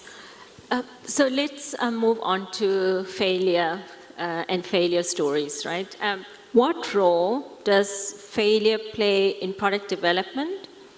And can you share a story about failure in product, an example, and maybe walk through a lesson that product leaders can take back and the reasons for that failure? I think failure is very important, but the key is that you want to fail as quickly as possible and learn as quickly as possible too from that failure. There are processes in the product development lifecycle that allow you to get that learning as early in the process as you can. Ideally, you want to get all that learning up front so you don't completely build this complicated app and spend all the money all the way before you get the learnings. Who in this crowd here has heard the word orga-driven development? Raise your hand if you've heard it. Here. Okay. Who here in your company practices orga-driven development? Don't raise your hand. I don't want you to get fired. No, don't raise your hand. So I think things like orga-driven development across Nigeria is a very big cultural thing, and I think cultural changes need to occur for us to not waste funds and waste resources for us to fail early, fail fast, and get those learnings quickly for us to get those learnings in place early. 100% agree on organ-driven development being a major reason, and when you're having to sell to that stakeholder, it's hard to say, oh, we're taking a bet on this, right? And I think, unfortunately, there's a second factor that compounds that, which is the development cycle is not really agile most of the time. And so what that does mean is you're not just building something organ-driven, but you're building something that takes a long time to ship. A long time to ship and a lot of resources to ship. And so you can't find out about the failure until you're far down the road. One of the things that we encourage at 54 Collective is we teach our startups to prototype better. Lots of rapid prototyping. Some things can be shipped with no code. Something can be shipped on low code. Something can be shipped with something off the shelf from someone else. And so it doesn't take you so long to prove out the concept. It doesn't cost you so much to prove out the concept. And that's something that is oftentimes lacking in the ecosystem. So I think a lot of failure is hard. Failure is your friend, but failure is hard. Failure is hard because oftentimes people are not empowered with the tools to fail cheaply and to fail fast. And so it comes back to like taking a step back and saying, what's the feasibility for failure? What do I have to do to be able to show my boss, my Oga, that I can fail at this thing and it won't cost them an arm and a leg? Or they're not incentivized to fail. Exactly. Okay, so my contribution to this would be, so for me, one of the things that we did that failed, it wasn't as if it wasn't a good product, but we didn't sustain it after a while. We moved on to other things. So it was good in the beginning, but we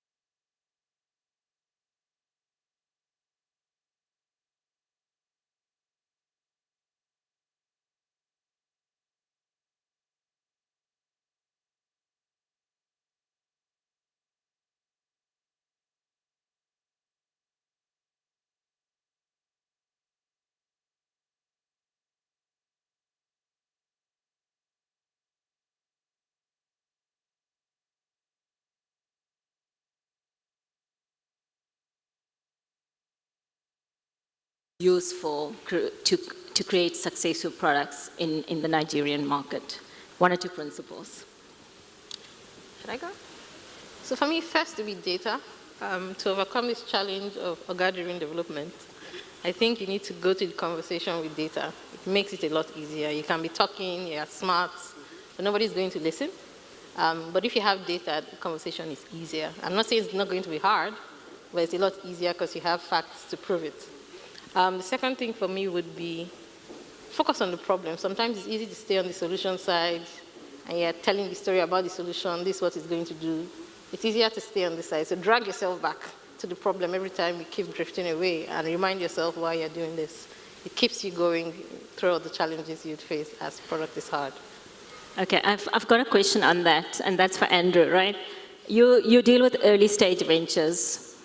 They don't have data. So how do you deal with that? Well, two ways. First of all, we give them some of the data. And I think that's one of the advantages of coming to a 54 Collective is we've invested repeatedly, both as 54 Co and in our past lives in other funds. So we've seen the market over and over and over. It's a first-time journey for the founder, but it's a 7th or 10th time journey for us. So we have some of that data that we can share and let them know. But secondly, I think at that early stage, when it's so early that you can't see the data, then you should be hungrily, actively, ruthlessly going after the data, right? That's when you're getting out of the building a lot. That's when you're talking to customers all the time rapidly. And I think in terms of frameworks that help, that we believe in or strongly believe in, we think about risk a lot. And we think about understanding the risks that are in front of you and understanding the prioritization of those risks. What's the greatest risk? Everything is trying to kill you, right? But everything is trying to kill you. Now, if there is a dog in front of you about to attack you, and there's a dragon like a kilometer away, the dragon is the bigger risk, but the dog is the more immediate risk. And so understanding that and having a framework for figuring that out is absolutely important. But why a framework of looking at it through a lens of risks is also important, we think, is that it makes focusing on the problem easier. Because if you're thinking, all your roadmaps are based on, I'm dealing with this risk, then this risk, then this risk, you are not automatically in solution mode. So you never put down your solution on your roadmap. Keep your problem on the roadmap, and then figure out the solution in the so-called sprint. That's one of our principles. Okay. Dale, you? Very simple for me. Start with a compelling vision, follow up with a compelling strategy, and then focus on problems that you want to solve. Start there. Okay, thanks. So a problem that I see happen often in Africa is that as you scale up, right, as a startup, you often have to look beyond the country that you're in. And what are some of the key things to keep in mind when you have to do that? So you gain traction in a specific country, and then you need to look at other regions. What are some of the things you need to keep in mind when you do that? When you start in one country and you're trying to scale, to what I said earlier, these countries are not a monolith. They're all very different. Politics is different in these countries. Infrastructure is different in these countries. Supply chain is different. So you can't just lift and shift your solution from country to country. You really have to understand the customers there and the constraints in each of these different countries separately. Because if you try to treat all of them the same, you're almost guaranteeing yourself to be surprised when you move into the next country. All right. So I remember going to Rwanda, and I saw a sign, we sell Amstel Malta here. And I was like, hey, nice. And they brought it, and it was beer. I was confused. I was like, why did you bring beer? And they were like, that's what it is here. And I was like, oh, wow. For me, that taught me that every country is different. What you know here may be different there. And people are different too. I remember someone in Nigeria going to work in Kenya, and he was like, Princess, these guys are so calm. You don't close by 10 o'clock. And I'm like, calm down. This is who people are. You need to understand. So again, people in different countries are different. You need to take that into consideration. You can't just take what you have and slam it there. You need to understand the temperament of the people, how they react to things. Those things are absolutely important. We've seen it fail several times. So local context is important. Yeah, I think, of course, what's a product or what is successful business is you have a particular customer segment with a particular problem and with a particular value proposition. You've packaged in a particular product which you're distributing through particular channels, right? And now you're taking that and you're taking to a completely different country. And then you have to be very clear which of those variables has changed. Has the customer segment changed? Or even if it's on paper, the same customer segment, what are the actual differences in terms of their behavior, in terms of their interfacing with the problem? Is it a bigger problem for them or a smaller one than it is for the segment you're going to? What is the context in which the solution is? So there has to be a lot of radical customer discovery before you think about going there. And then the other side, of course, is regulatory. Regulatory, just both in terms of the behavior of the regulator and the letter of the rules. Because it's one thing for the rules. Oh, we've understood the rules. You can look that up on IBFD or LexisNexis or anything else. But which rules does the regulator really enforce? And which one do they turn a blind eye to? Right? Those nuances are important. Your regulator is also a customer. So you need to do regulator discovery. That's one thing we found out. So let me give one example using my current job at Indeed, right? Indeed sees 350 million job seekers on our platform every year around the world. We make money by scraping jobs from around the world and publishing it on our platform. You do that for free. We make money by sponsoring those jobs. So if you want your job to show up at the top, you sponsor it, you pay us money, your job shows higher. That works in the US. When you come to Nigeria, that's not the problem that you have when you're trying to find a job in Nigeria. The problem is that you post a job, 10,000 people apply for that job. You don't know who is a good candidate, who is a bad candidate. That is a fundamentally different problem that recruiters have in Nigeria than they have in the US. So different problem, different solution. Okay, thanks for that. I think we've got 5 minutes left, so 1 minute. It's five. Let's just say it's five. Just, Ibu should not worry. I believe it's 5 minutes, so closing question. I identify as 1 minute, 16 seconds. Okay. What is that one thing every product leader should keep in mind in building products that aren't just functional, but genuinely loved by the users? It's the user experience. If you have to get into the head, the eyes, the hands of the user. Fundamentally, a human being is using this thing and is feeling a range of emotions when they open their product. When they open your product, are they feeling delight? Are they feeling confusion? Did you just make them feel stupid? Did you just make them feel frustrated?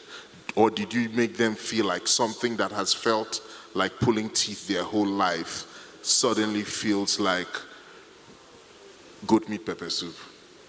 That's the difference. I would say I would give two things. I would say if you're a product person, the two things you should keep in mind is one, customer empathy. You have to think about the customer and the pain that they have and how they feel about the job that they are doing and your app. And then two, you really have to dig deep about getting customer feedback as well. And one good technique that you can get a flavor of both is to do a job shadow. Follow your customer around, like what Chidi said. Follow them to work, see how they're using your products, see how they are doing their job or how they're going about their daily activities to really understand their pain and how they're using your product. All right, so since everybody has talked about that, I'll pick something else. So for me, I would say it's important we focus on the people who build the product. I feel sometimes we neglect the staff, the product manager, the designer who is waking up every day. For me, product leaders need to focus on the individuals in their teams and create the environment and culture to build this fantastic product. So create time for your teams to do discovery and not just be in the office doing presentations. So for me, that's what I'll add to what you guys said. Thank you. Yeah, thank you very much. Thanks so much. I really hope you can take away some insights that you can apply at your companies. Thank you, Deo, Princess, and Andrew.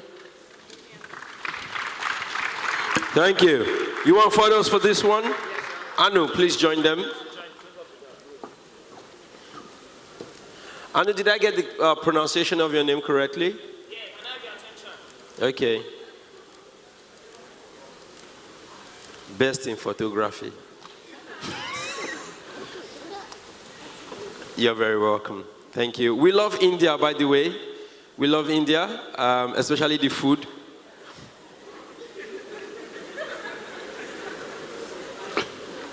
I know you guys are on Instagram and you see those Indian food, right? Yeah, we love them.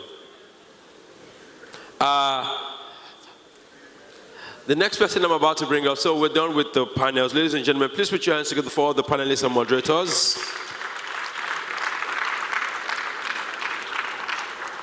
The next person I'm about to bring up came all the way from Brazil. What's she saying to you? All the way from Brazil. All the way from Brazil, ladies and gentlemen. Come on, give her a Nigerian welcome.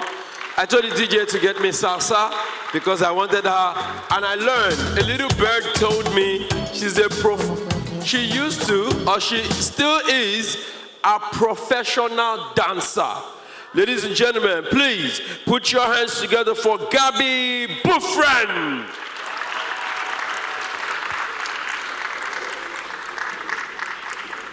You see, I didn't want to disturb you anymore, so no more music, right? No music, but I know where to get to you. No, that's not salsa, my man. That's not salsa, my man. That's not salsa. You have 25 minutes to Google salsa and download something. Thank you. Over to you, Gabi. Amazing. Hi, everyone. How are you all doing? Good? You can do a little louder, right? Yeah? Amazing. Cool. Okay. Just waiting for my slides. Okay. Let's go. Okay. So the talk is called Confessions of a First Head of Product. Let me start by explaining the title really quickly. So when I wrote this talk, I was the first head of product that the company had, and it was also my first time doing the job.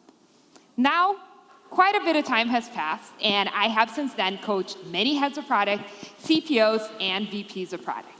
But the lessons remain the same-ish for the talk, which we will get to the ish at the end of the talk, so we're going to loop back to that.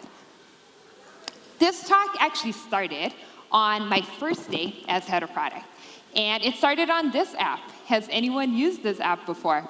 The Notes app. Yes, awesome. So anything that I would find interesting, I would write down. And I promise you guys that this looks way better than the Notes app that is on my phone because I put it on slides for everyone. And that today I'm going to give you 8 lessons that I've learned on the job so that you all don't make the same mistakes that I did. And these are unfiltered, these are real lessons and stories.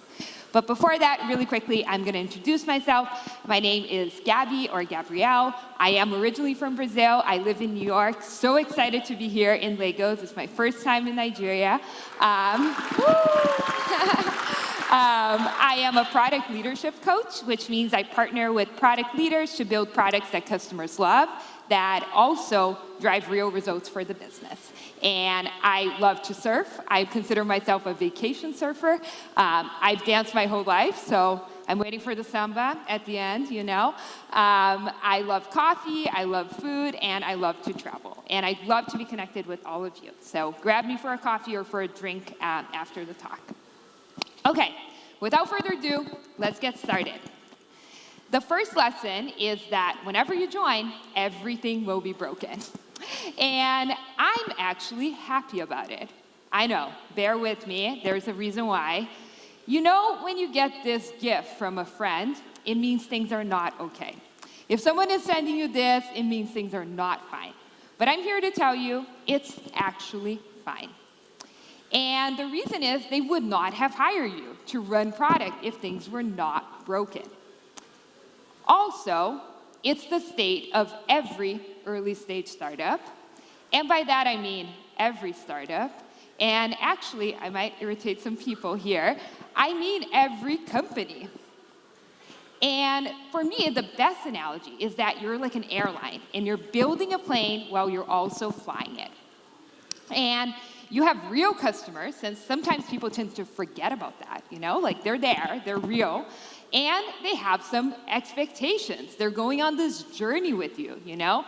They might want some peanuts, they might want water if they're on the plane, and they definitely expect you to land this plane at the destination that you promised them you would.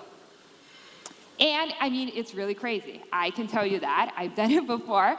But knowing that everything will be broken is so much better. There's this level of tranquility. And when you encounter it, you're like, okay, I see it. It makes sense. I mean, after my first day, these were my first words. I remember I was frazzled. It was like 8:30 p.m. I got out of the room and I was like, everything's broken, but somehow we still make money.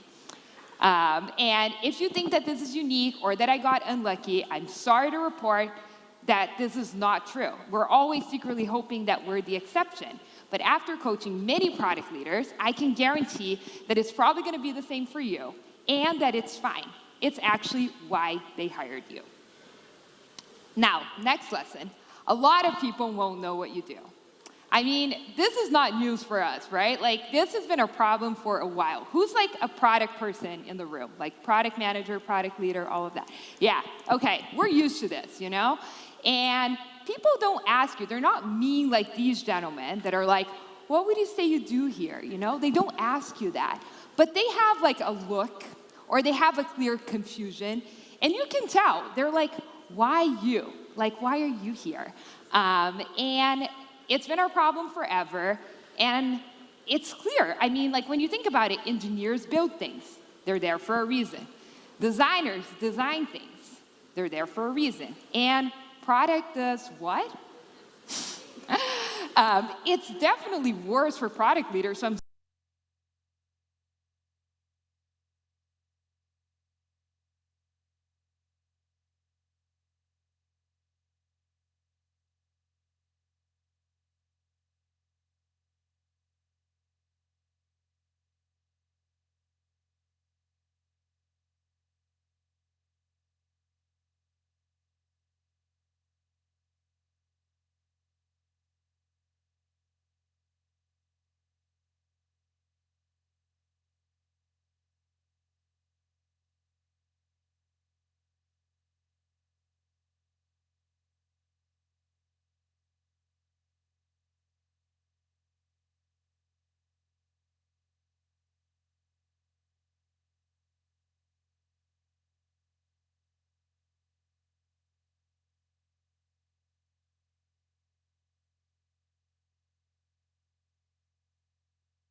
explain my role.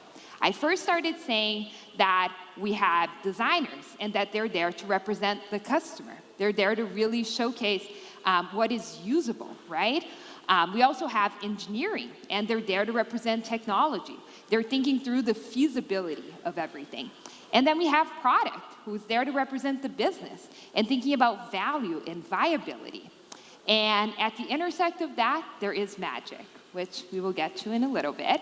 But I mean, as soon as you say they're there to represent the business, people get excited. They're like, money, okay, we're good. This is great.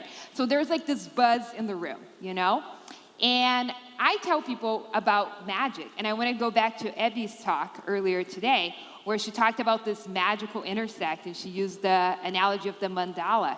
And for me, really, that is where this magic lies, because magic is features that people actually choose to use that also work for the business. Be very thoughtful on the word. They're choosing to use it. It's not that they should use it, that they have to use it, or that they can use it. It's something that they would actively choose to do. And that leads to metrics that move up and to the right, which we all love.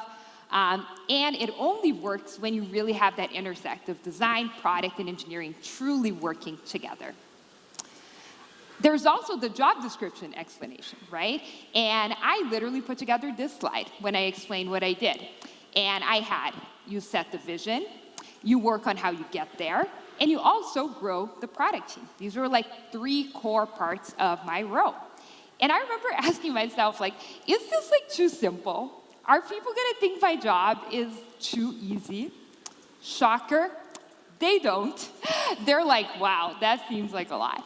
But even if you put these things on the slide, it's not enough, you know? You need to break them down and you need to explain. So in terms of setting the vision for the product, what we mean by that is really painting the picture of where your product is in the next 3 to 5 years, how you're changing the world for your customers, what problems you're solving.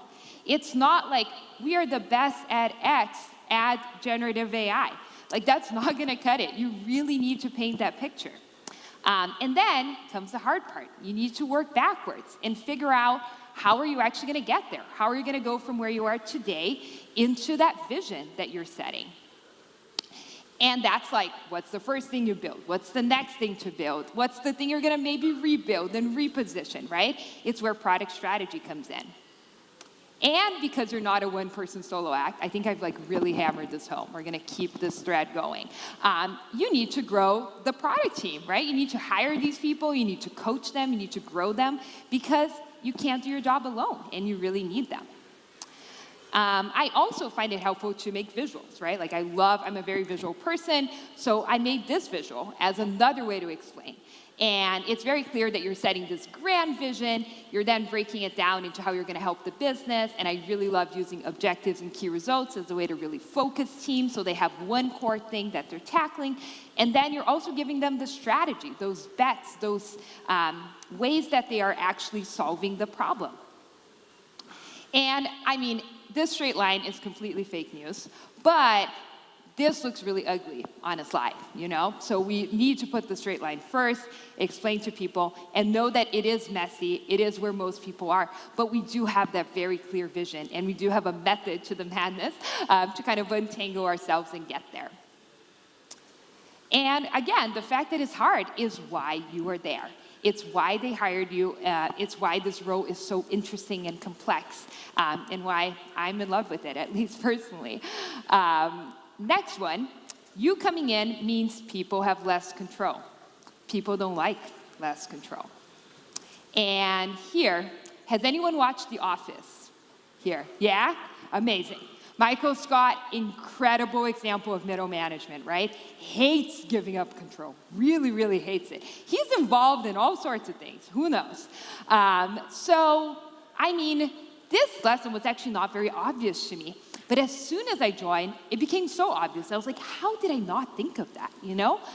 When I came in, there was a product already. Like, there was a product that was there. And, I mean, there were people doing some version of my job before I got hired. And those people had a lot of responsibility, especially because I didn't exist. And people like that. They like being involved. They like having a say in the product. They like that responsibility. And when I explained my role, it brought clarity to people, you know? They were like, okay, we get why you're here. Didn't make them happy. They were not like, yay, now we get to like not do these things.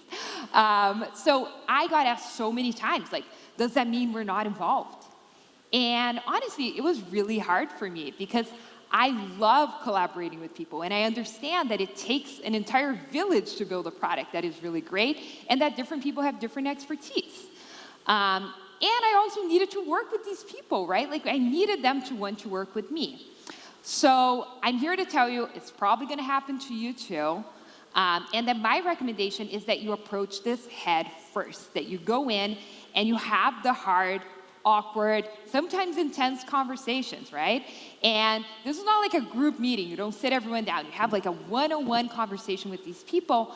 And I met with everyone, right, individually. And I told them, like, hey, I know me coming in means you have less opportunity to get involved with the product. And I told them, like, I'm genuinely sorry. Like, I'm sorry that that's the case. But I want to make sure we can leverage your expertise, your experience, and everything you've learned in order to build the best product we can for our users and for the business. So I asked them this question: how do you want to be involved? And the reality is that people wanted to be way more involved than we needed them to be in the business. So I had to be ready for that. And it was my job to really overlay what the business needed with what people wanted. So I also had to communicate this back to people. I was like, hey, I know you wanted this. I know this is really important to you. We can't do it. What we can do is something else. And here's what we're going to do instead. And here's why. And they might not like it, you know, but they did respect it. And they felt included in the conversation because they were. We really did have that conversation about how we were going to involve them. And it helped us start building trust. And trust is imperative when you're building products together. Next one, this lesson comes from someone that's in the audience, actually, which is that the best onboarding is talking to your customers. I mean, by the time you come in, running product or any product leadership position, there's so much to do, you know? Unless they hired an executive too early, which is a completely separate talk, there's so much for you to do. They've been waiting for you. I mean, you have docs, there are meeting people, there's your teammates, And it's so tempting in the beginning to really focus on these relationships with your teammates, to really focus on building that. But the danger in that is that you start to create a view of the world of your customers through these proxies, through these people that are not your customers. And you start making assumptions about what they want, about what they need. And I mean, these people don't have your job. They don't have your role or your expertise. So please, I'm not telling you to not spend time with your team or to learn the business, right? But I'm telling you that the most helpful way for you to add value as quickly as possible is to pick up the phone, and by that I mean probably like Zoom, Meet, Teams, whatever you use, and actually talk to your customers. Because your role is to build products that your customers love that also work for the business. How are you going to build things that they love if you don't know them, right? So you need to meet them. It's really, really important. And there's a really simple way to do this, and I'm going to break it down for you super, super quick. You coming in is a perfect opportunity for you to reach out to these customers and for you to tell them through email, like, hi, I'm the new head of product. You add a survey if you want to get a post on the product or to really understand how things are going. And you ask them, like, who is open to talking to me? Who's open to having like a conversation? I booked 10 to 15 user interviews in the first 2 weeks just from this email, even before I joined. It was awesome. And I was only really able to understand our product and our value to users when I talked to customers. It was so, so important because I got to hear their stories and I got to meet them as real people. Understanding your customers is truly what gives you superpowers, and I want you all to have superpowers because they're awesome. The next lesson is that there's a weight to what you say, and you can't really take it away. I've always prided myself in being really transparent and really open with my teams on what I knew, what I didn't know. I always wanted to give them as much context as possible and as much information as I could. It was common for me to say things like, this is half-baked, or like, this is what I know for now, or like, this is confusing, but like, we're figuring it out together, right? And it was always well received because people felt informed, they felt part of the process. It was amazing. And this collapsed so hard, y'all, when I was giving my first presentation in our offsite.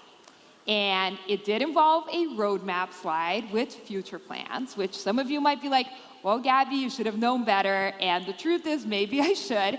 But I did explain, you know, I was like, this is a gradient. The things that are right now are super clear. Everything in the future is kind of really broad and vague, and we're still discovering. And it was such a disaster. We had to like rebrand one of these initiatives because some people were like, oh, that looks really cool. They started working on it. They had meetings on their calendars.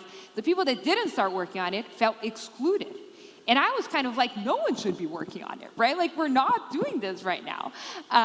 And it was such an incredible lesson for me to communicate and over-communicate.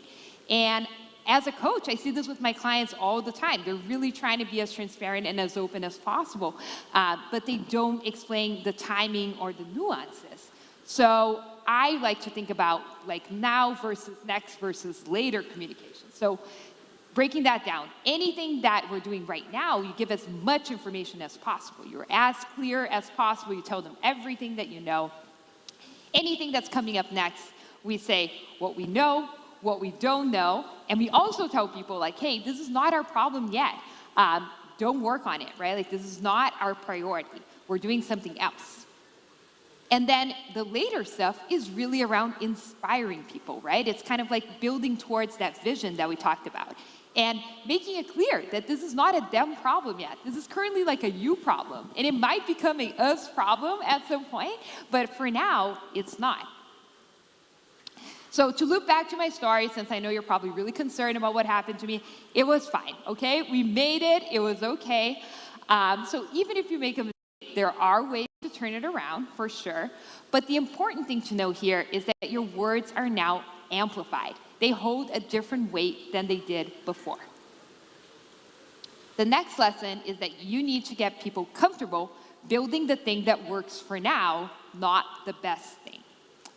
So people that join early stage startups or missionaries that even join bigger companies, they're thinking about the much later stuff, right? They're joining for this promise of what that world could look like, for that vision. And I mean, great engineers want to write really high quality code. That's really important, right? I know you relate to that. Great designers want to make the best user experience possible. I'm sorry to report, stakeholders, they want it all. Whatever stage you're in, if you think you're joining an early stage startup and you're not going to have stakeholders, not true. They're there too. And everyone's really well-intentioned, you know? And it's not their job to think about the next thing. It's your job. So I used to tell this story to my team, and my last role was building products for kids. So I used to tell them, like, hey, before our product, kids were sad. You know, look at the before kid. This kid is not happy. They were sad. It was not good. We built them a sand pit. It's amazing. They now can make sand castles. It's a real vibe. It's great. After that, next, we're building a playground. And the playground is going to be awesome. Look at the palm trees. Look at the colors. And then much, much later, we're all building Disney World. But we need to deliver value now. Like, we can't afford to build half of Disney World and expect people to kind of like make all their turns. No, we need to build something great right now. And we need to thread this line between inspiring people with a vision and getting them really excited about solving probably a pretty boring problem, right? That is really important right now. So we need to make this playground really exciting, right? So whatever you need to do to sell this playground, that's what we need to do. This one was a hard one for me, y'all, because your hopes for process are going to clash with how scrappy you actually need to be. And it was tough. It was a hard one because I was so excited when I joined to come in, set the process, pick the tools, have complete ownership over everything. We product people love complaining about the tools that we have, right? We don't like this, we don't like whatever. And I was like, this is my time. That's going to be amazing. It's my time to shine, you know? I also had like a real reputation to uphold. Like, I used to be called Mary Kondo, this girl, by my team, because I used to turn messes and all of that into things that were organized. So I was like, this is it. It's my opportunity. Let's do it.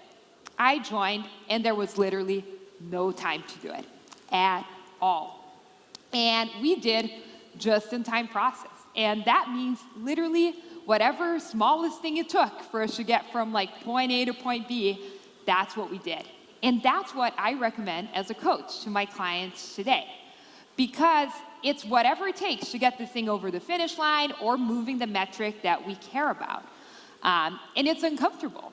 But what I learned is that in this uncomfort, that's where like a lot of our innovation came from. We only were able to have some experiments or ship some things because we were in this like really unstructured, weird meeting that would only work with that set amount of people and would probably never work again. But it did work. So I do promise that it gets better and you can work on it. And it's something that did develop as we were growing. But you're going to have real goals, real pressure, real expectations, and they all should come before process. So I want you to take a step back always and think about what actually matters when you're in this situation, which is shipping really good product and building the right thing for your users and for the business. The last lesson I'm going to leave you with is that making decisions out of desperation will cost you a ton of money. And by money, I mean money, time, stress, all the things. I mean, when you're in this job, everything kind of feels like a fire, right? And we need to be able to separate ourselves from this feeling of fire. And we need to evaluate each decision for what it truly is. Is it a high-impact decision or a low-impact decision? And I mean, high-impact decisions deserve more time, more thought.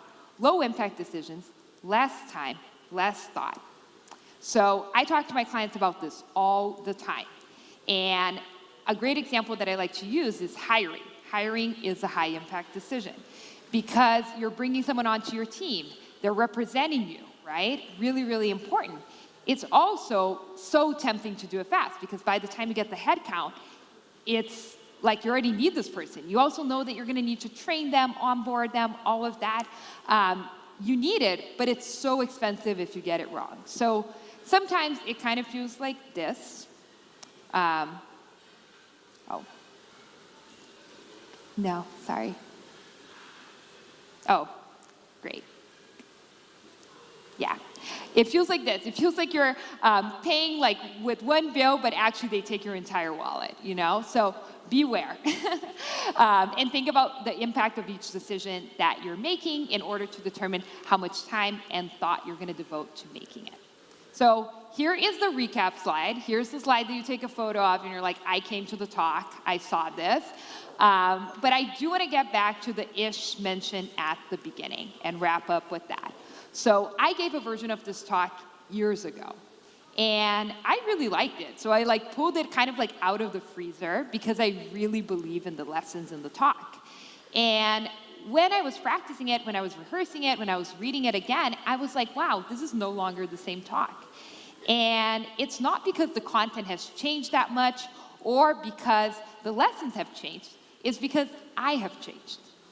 I mean, when I wrote this talk, I was running product and design. And since then, I started my business, and I've coached many product leaders since. So I'm like no longer in it, you know? I now have something that is amazing, which is perspective. And I really love this graphic because it talks about your thoughts when you're immersed into something and when you're observing them from far away.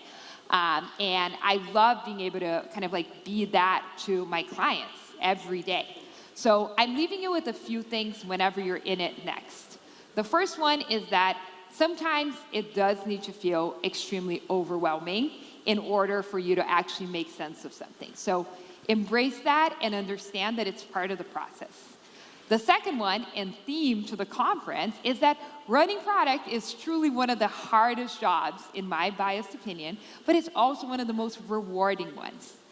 And the third and final one is that it's okay to ask for help. We don't need to have all the answers. You have this incredible community around you that I've been loving to get to know.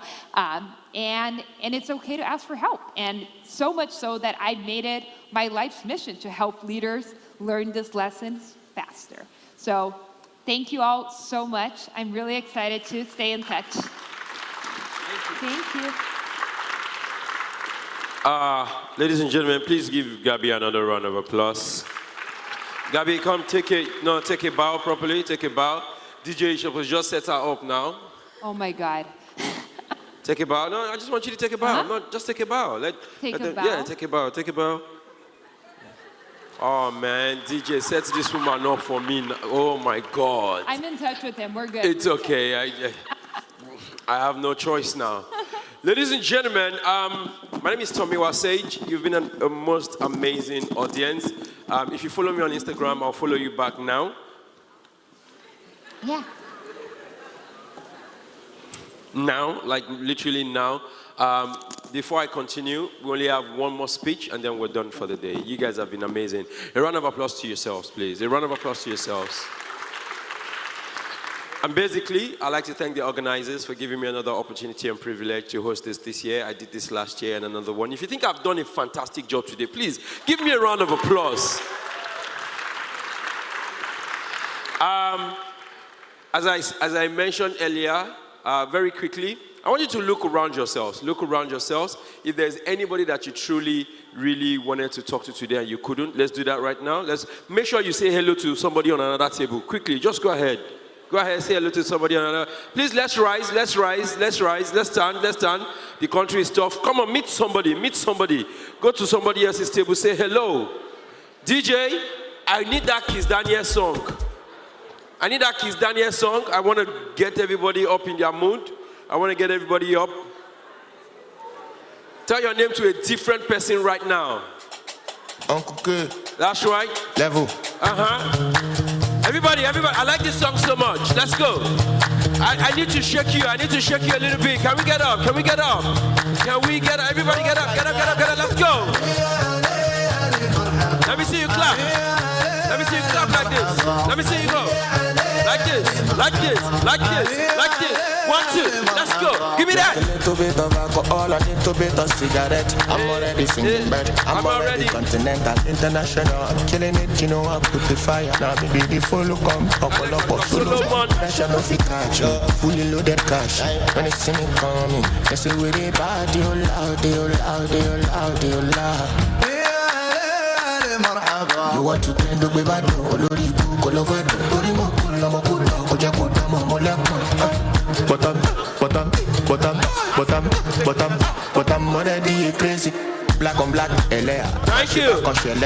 Energy like a star, Ramsey like a bastard. The Fulani like Shokoto, Ladies and gentlemen, thank you very much. Please be seated. The last speaker for tonight is our founder, Innovate Africa Fund. Ladies and gentlemen, to run this all up today, it's been the most amazing day being your host and listening to all the very impactful panels that we had today. Please help me welcome Mr. Christian Idiodi.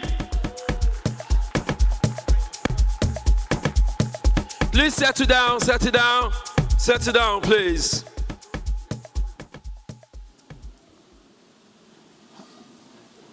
Hello.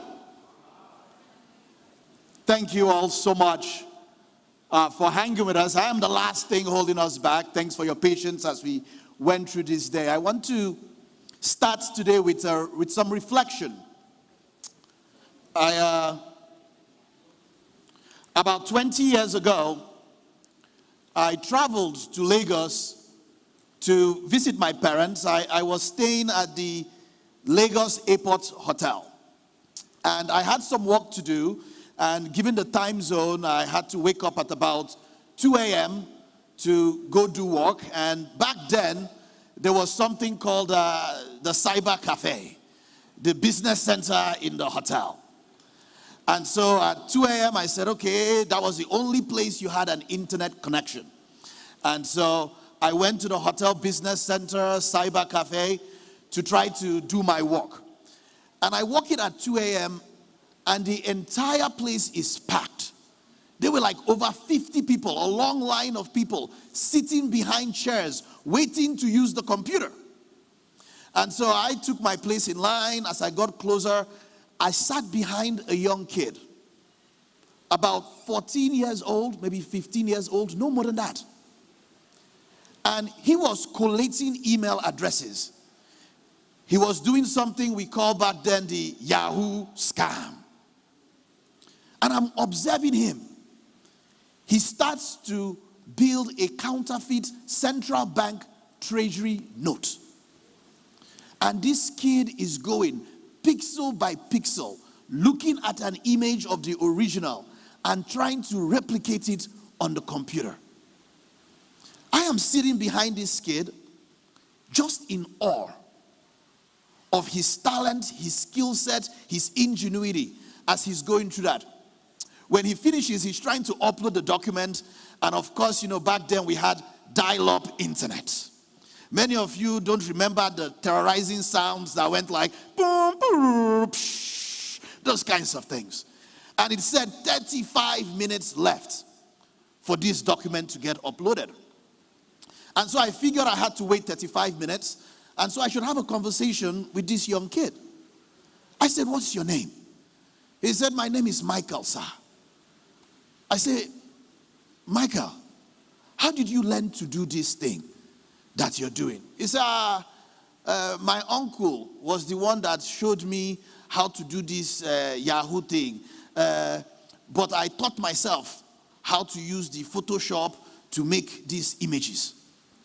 I said, Michael, why are you doing this?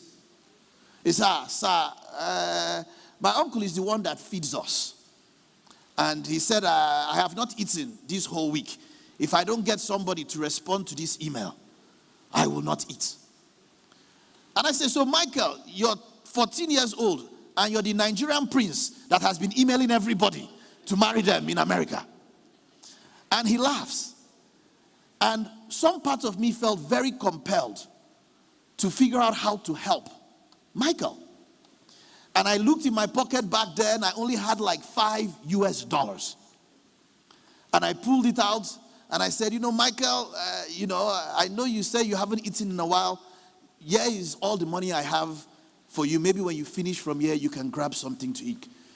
Michael is so appreciative. Thank you, sir. This means a whole lot to me and things like that. Sir, how can I keep in touch? I said, Michael, you want my email? And so I said, if you're here after. So I actually went on Yahoo and I created an email and I gave it to Michael. And for several months after that, I actually kept in touch with Michael, just checking in on him. Now, I tell this story because it is at the genesis for me of what makes product hard. And I want to use that to kind of anchor our conversation today. For me, product is hard because it is very misunderstood. This is still an era where people ask you, what is a product manager? What does a product manager do? It's still an era where people confuse project management with product management. When companies expect that your job is to gather requirements for what they want you to do, or to validate their ideas and prove that they are smart.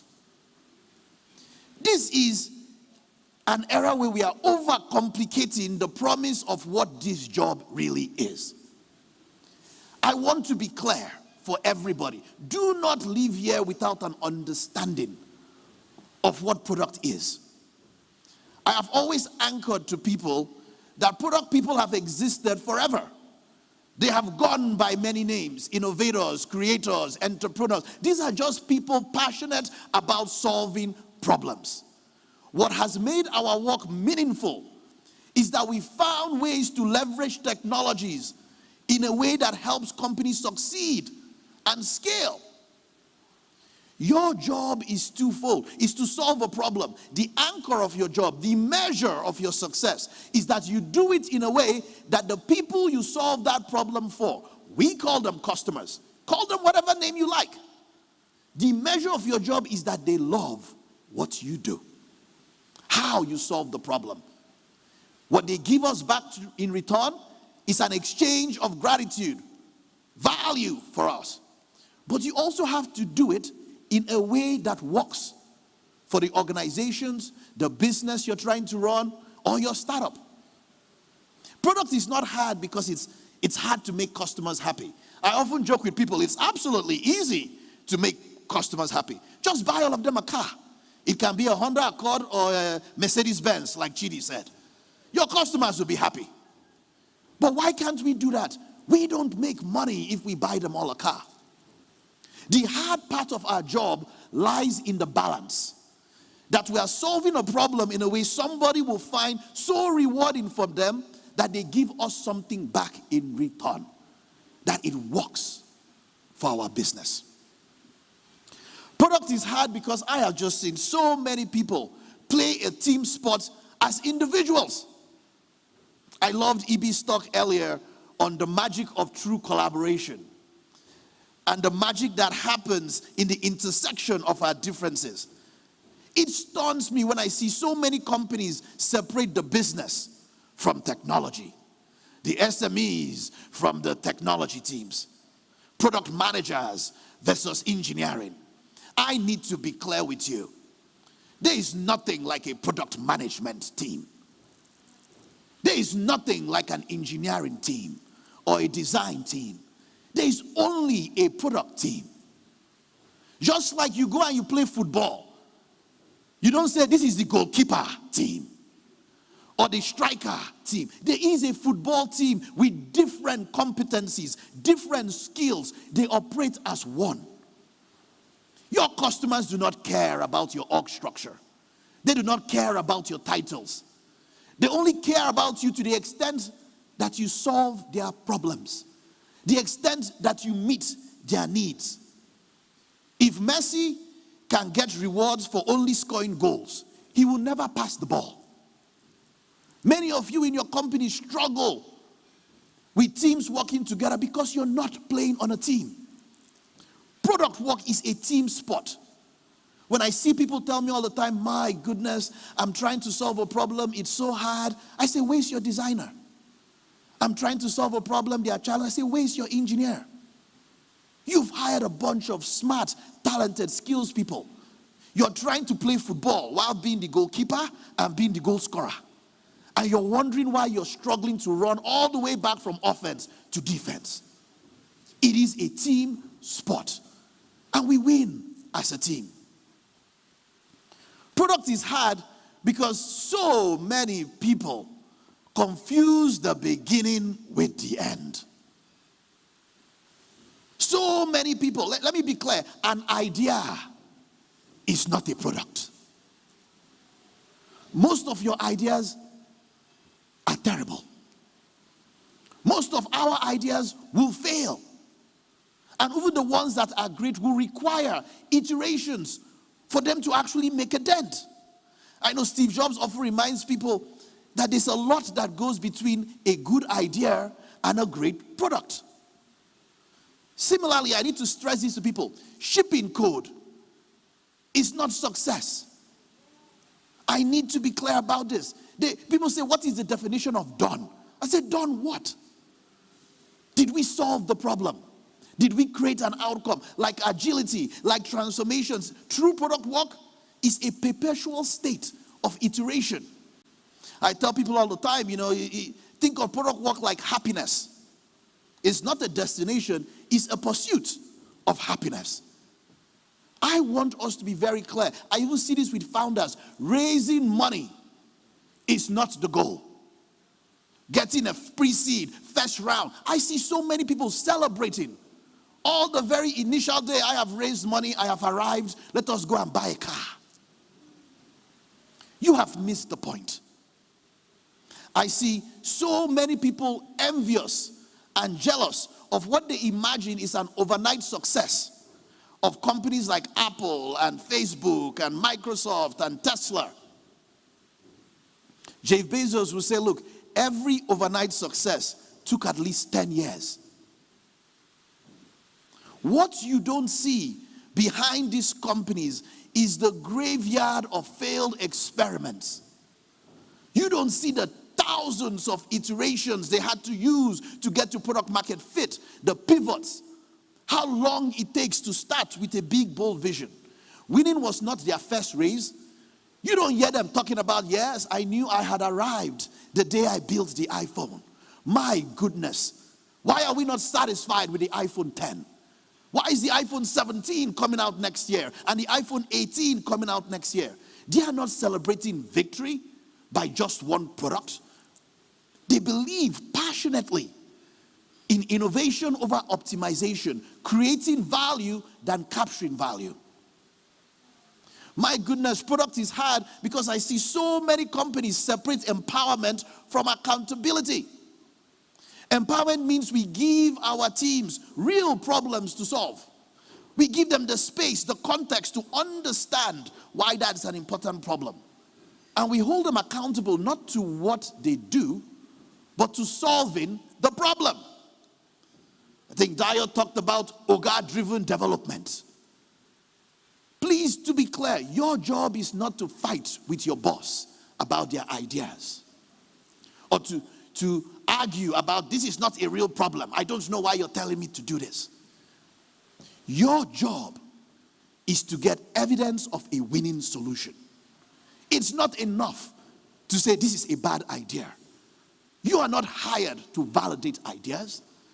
You're hired to bring evidence of what will help us accomplish our goal. And I have said what that goal is. To solve a problem in ways your customers will love and work for your business. True empowerment is accountability. You cannot have one without the other. Product is hard because, my goodness, we are so addicted to process. So addicted to shortcuts. There is this growing love and obsession in this industry for frameworks, process, methodology, recipes for success. We default all the time to how-to guides and playbooks, rather than investing in the principles we have found to be consistently true about the best companies in the world. I see so many companies scale with process than scaling with people. They say, my goodness, what a great way you solve that problem. Write it down. Let's make everybody in the company do exactly what you did. You know what the best companies do? They say, wow, what a great way you solved the problem. Let's get everybody, let us create thousands of people like you. This is not an exercise in obsessing. How did they do that? So that I can copy it. What is more meaningful is for you to think, how did they come up with what they did? You cannot use a process, a framework, a methodology as a substitute for thinking.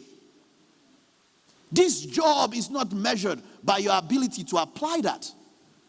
It is measured by your ability to connect with customers, to represent them the best, to represent the business, the data, the industry, to be the expert on your product, to do that with some grit, some perseverance, some emotional intelligence.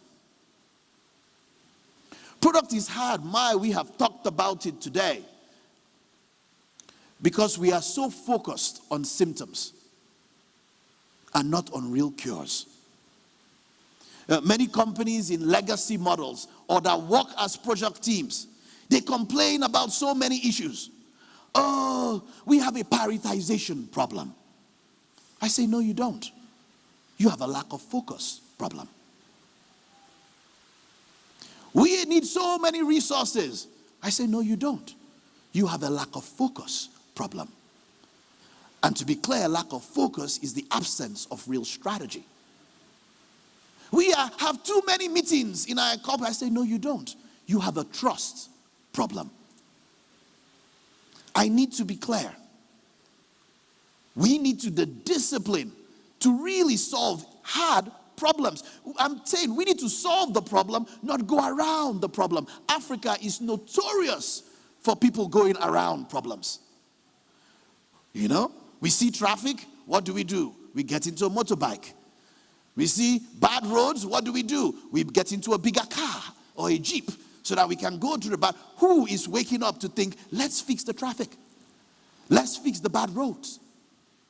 We see a lack of power. We invest over and over again in generator plants than the discipline to solve the problem. We see delays, process, queues, breakdown in how we work. And we focus on the symptoms than real cures. Product is hard because at some point I feel many people just stopped believing. Many people stopped believing in what is just now possible. They just stopped daring to dream. They've gotten so good at elevating all of our social economic problems. You go down the street to a local restaurant or to a bar to get a drink and you will see clusters of people. They know how to talk about all of the issues, all of the problems, all of the government failure. What this conference is trying to do is to reignite the fire in people to stop having those conversations and start daring to dream about how we solve it. Elon Musk, you see him, poses this vision of trying to colonize Mars. Some of you are thinking to yourself, we don't have food in my village. It's Mars we are going to go to. Daring to dream about self-driving cars or AI robots that help us in our house. We need to create an ecosystem where we recognize that if you want to work on something that's going to make a difference, it is inherently going to be hard. That's what it is. We can talk about all of our problems, but the very nature of product work is that we are called to solve it. I argued last year for many people that we are not defined by our solutions. Next slide.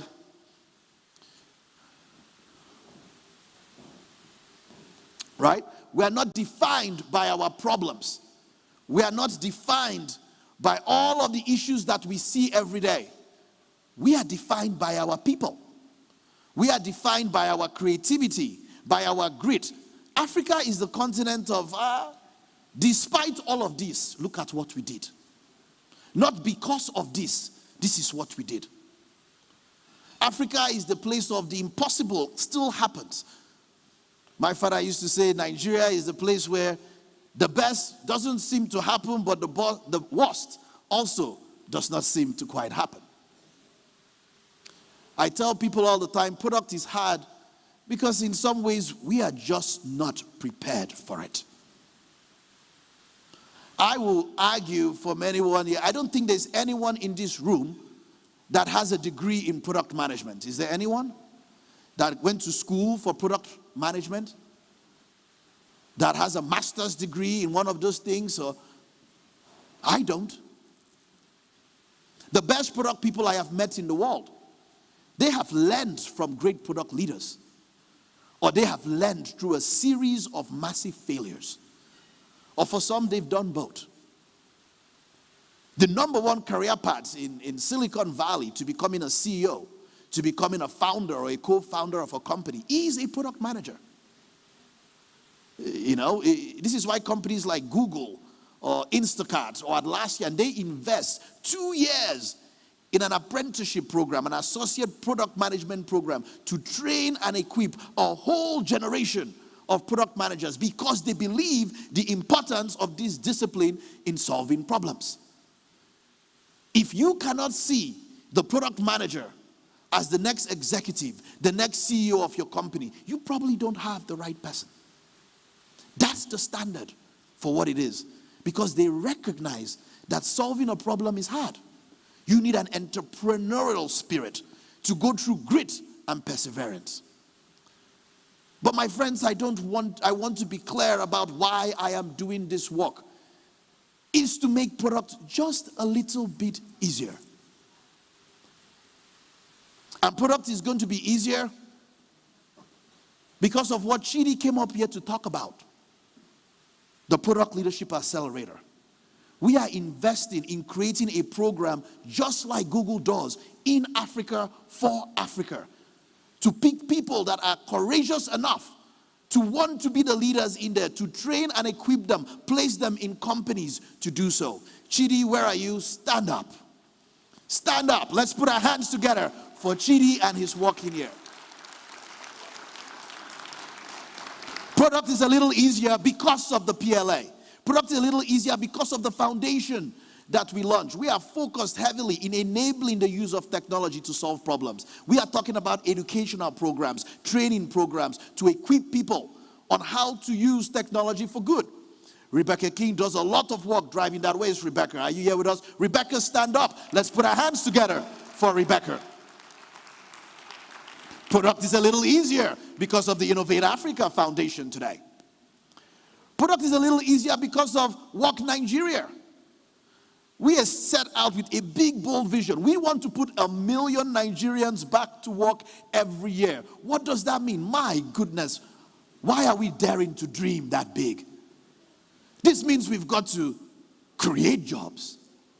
We've got to upskill people to be ready for those jobs. And then we've got to connect them to opportunities. They have been working tirelessly to build an ecosystem to do that. Olufemi is the CEO of Work Nigeria. Where are you? Get up. Let's put our hands together for Olufemi and Work Nigeria.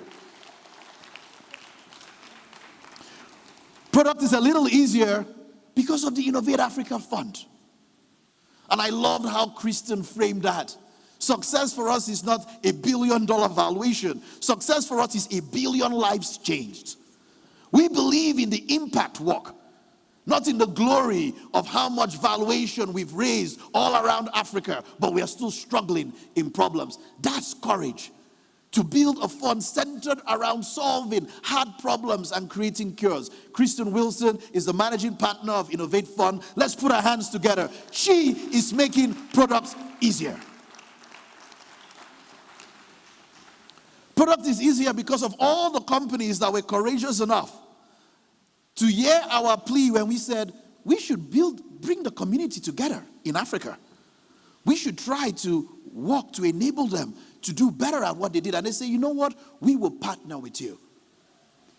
Product is better because Michelle Alegbe, who stood up here, CEO of InterSwitch, said, I will stand by you as the headline sponsor because there will not be any InterSwitch today without product, and we want other people to experience that. Let's put our hands together for InterSwitch, our sponsors. Let's put our hands together for all the sponsors that were bold enough to partner with us on this journey to make product easier.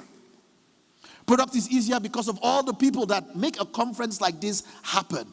Marketing teams, the event teams, the locations that we've had these last 2 years. I cannot thank you enough for your support in bringing this to life. Let's put our hands together for Dimax, Eventful, Echo Hotel, all of the groups that have worked to do this. Product is easier. My goodness. I don't know how you felt about some of the speakers today and some of the panels. And by the way, we are going to do a Zoom call and we're going to create forums so that you can ask them your questions. They are coming from Togo, Tanzania, South Africa, Ghana, Kenya, Rwanda. I want to be clear because many people do not understand this. I put a call out and I said, we are Africa. We need to unite about helping Africa. Many people just answered that call. They came and gave back. EB from YouTube and Google and Uber. I got emotional when she stood up here and said, you see Uber, you see Netflix, you see YouTube. You don't know saying that Nigeria, Dwam. This is us. This is Africa. So I cannot do this without all of these speakers and coaches that have committed to coming and giving their time to you. Product is easier because of the Silicon Valley Product Group. Wow. Because I remember going up to my partners to just paint the vision of what Africa can do. And I thought I'll be making an argument for, is it time? How do we support Africa? Every single person, without a single second of hesitation, I'm there with you. We are there for Africa. Whatever you need, we will show up. We have helped to create. We have worked in creating some of the best companies in the world. We coach and advise the biggest, most expensive, most lucrative, biggest market cap companies in the world. We are going to come back for free to give back to Africa everything we have learned. This is why product is easier.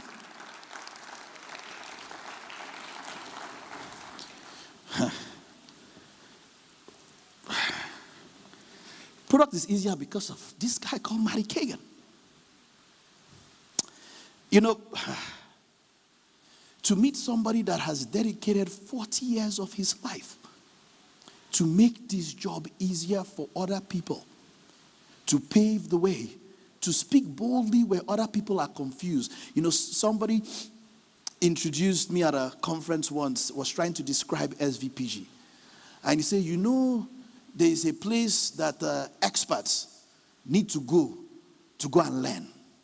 There is a place that even pastors need to go and learn. There is a place that presidents go and learn. SVPG is where product experts go and learn products. This man is the founder of this with a very singular mission: to share, to give back freely. He has written best-selling books on this discipline and has done that with love. He has done that freely. You will never meet, if you send this man an email, no matter, he will respond. And painfully, like respond in 24 hours, he puts me to shame. I mean, this guy, to every single person that is committed to doing the job of waking up on behalf of solving, on behalf of someone else to solve a problem for them. You can call yourself a product person, product manager, designer, engineer, leader, executive, CEO. He has committed to doing that. I don't know if many people know this. Over 100 people are here today for free at this conference because of the Matty Kagan Future Scholarship.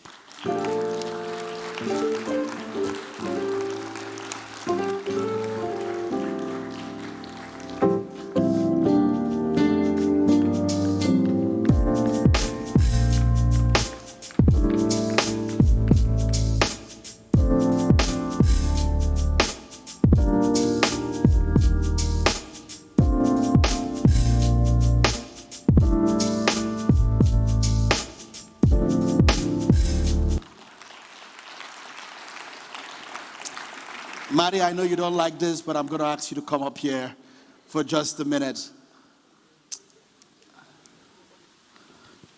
I know in many cases, do not be feel that product is easy for me in my career. But when people say, you were mentored by Martin, no wonder. We had an event last night where we had an artist in real time put a portrait together representing the conference and the strength of the African woman in technology representing the Innovate Africa model with all the colors that reflect us. It is my honor to give this gift to you as a part of our appreciation. We cannot thank you enough because the godfather of product management in the world has chosen us to give back today. And throughout this week, he will be teaching a masterclass the rest of the week, teaching people how to build products customers love in a way that work for them. And on behalf of the Innovate African Foundation and the team, I would love to present this to you. Thank you, Mari. Thank you, Christian. It's humbling to be here. Also, I can just tell you, looking out at this group all day, you're a beautiful group of people that are just doing amazing things. I love being here. I'm so grateful. And I hope everybody understands the passion Christian has for this cause it inspires me. It fuels me. So thank you, Christian. Thank you, Mari. Thank you. Thank you. Thank you. Thank you. Thank you. Thank you.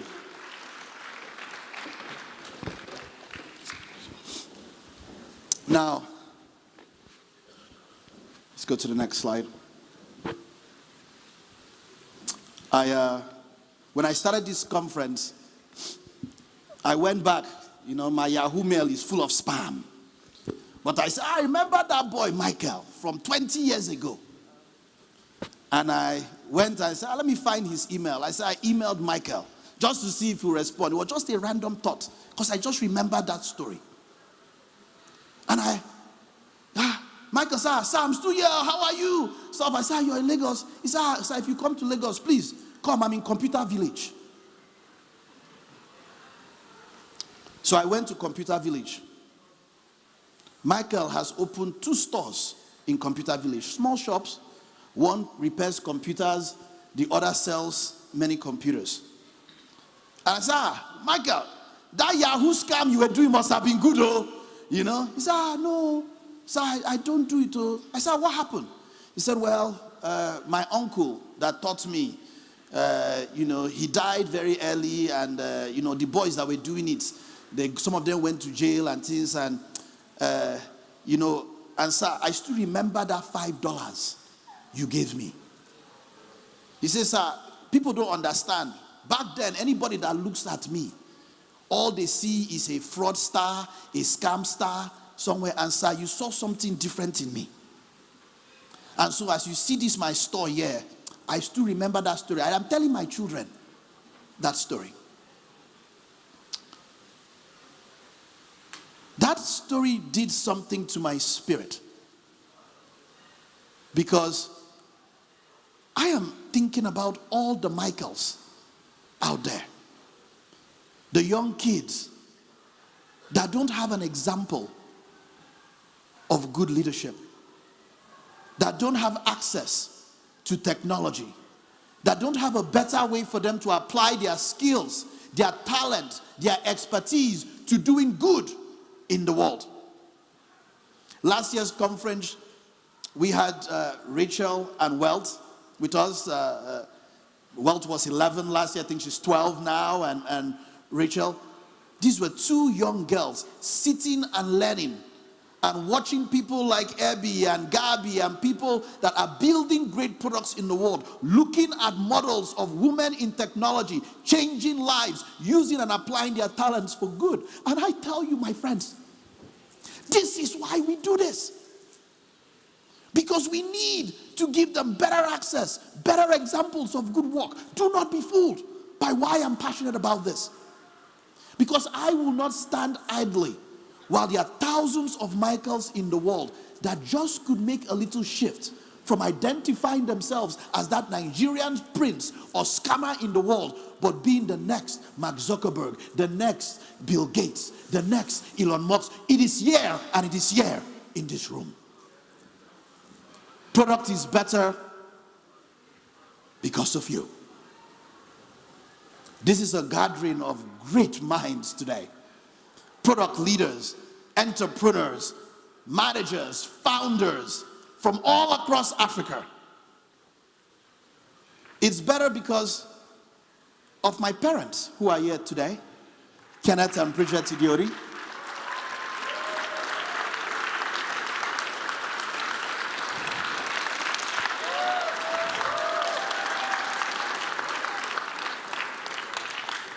Who found it in their heart and spent decades of service to others as an example for me of what it means to do good work and to give back. Product is better because my son is here today.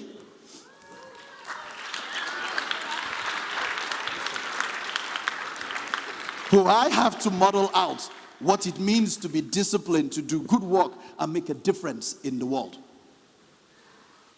But I mean it when I say product is better because of you. So like we do every conference, we are going to leave reminding ourselves of that. So please get up. Let's get everybody up.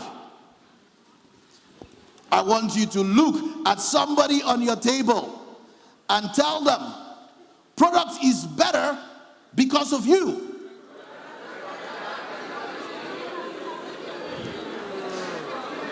Product is easier because of you. Product is more fun because of you. We can build a better Africa because of you. You inspire me. I can, so we can. Let's go, Africa. It's been my honor to have you here. Thank you, Inspire Africa. Have a great, great week. Whoa. We will see you all next year. Whoa! Thank you, Mr. Christian. It's true now. You know, that's right. That's right. That was beautiful. I don't know why some people. That was beautiful. Hold on, my DJ. Hold on, my DJ. Hold on. You know, he did that like Martin Luther King, I Have a Dream. Please, another round of applause for Mr. Christian. That was amazing. Okay. All right. Many people have been asking me. That it's an annual conference, and we're Inspire Africa. And they have said, where are we going next year? Gang, gang. Well, it's an African conference, and we're inviting you to Inspire Africa because what we've given to you is a dose of inspiration, and we're taking that inspiration somewhere else. Let's see where we're going. Ta-da-da-dum, pow, pow, pow. Bum, bum, bum, bum, bum, ba-dum, bum, bum, bum. You know that James Bond?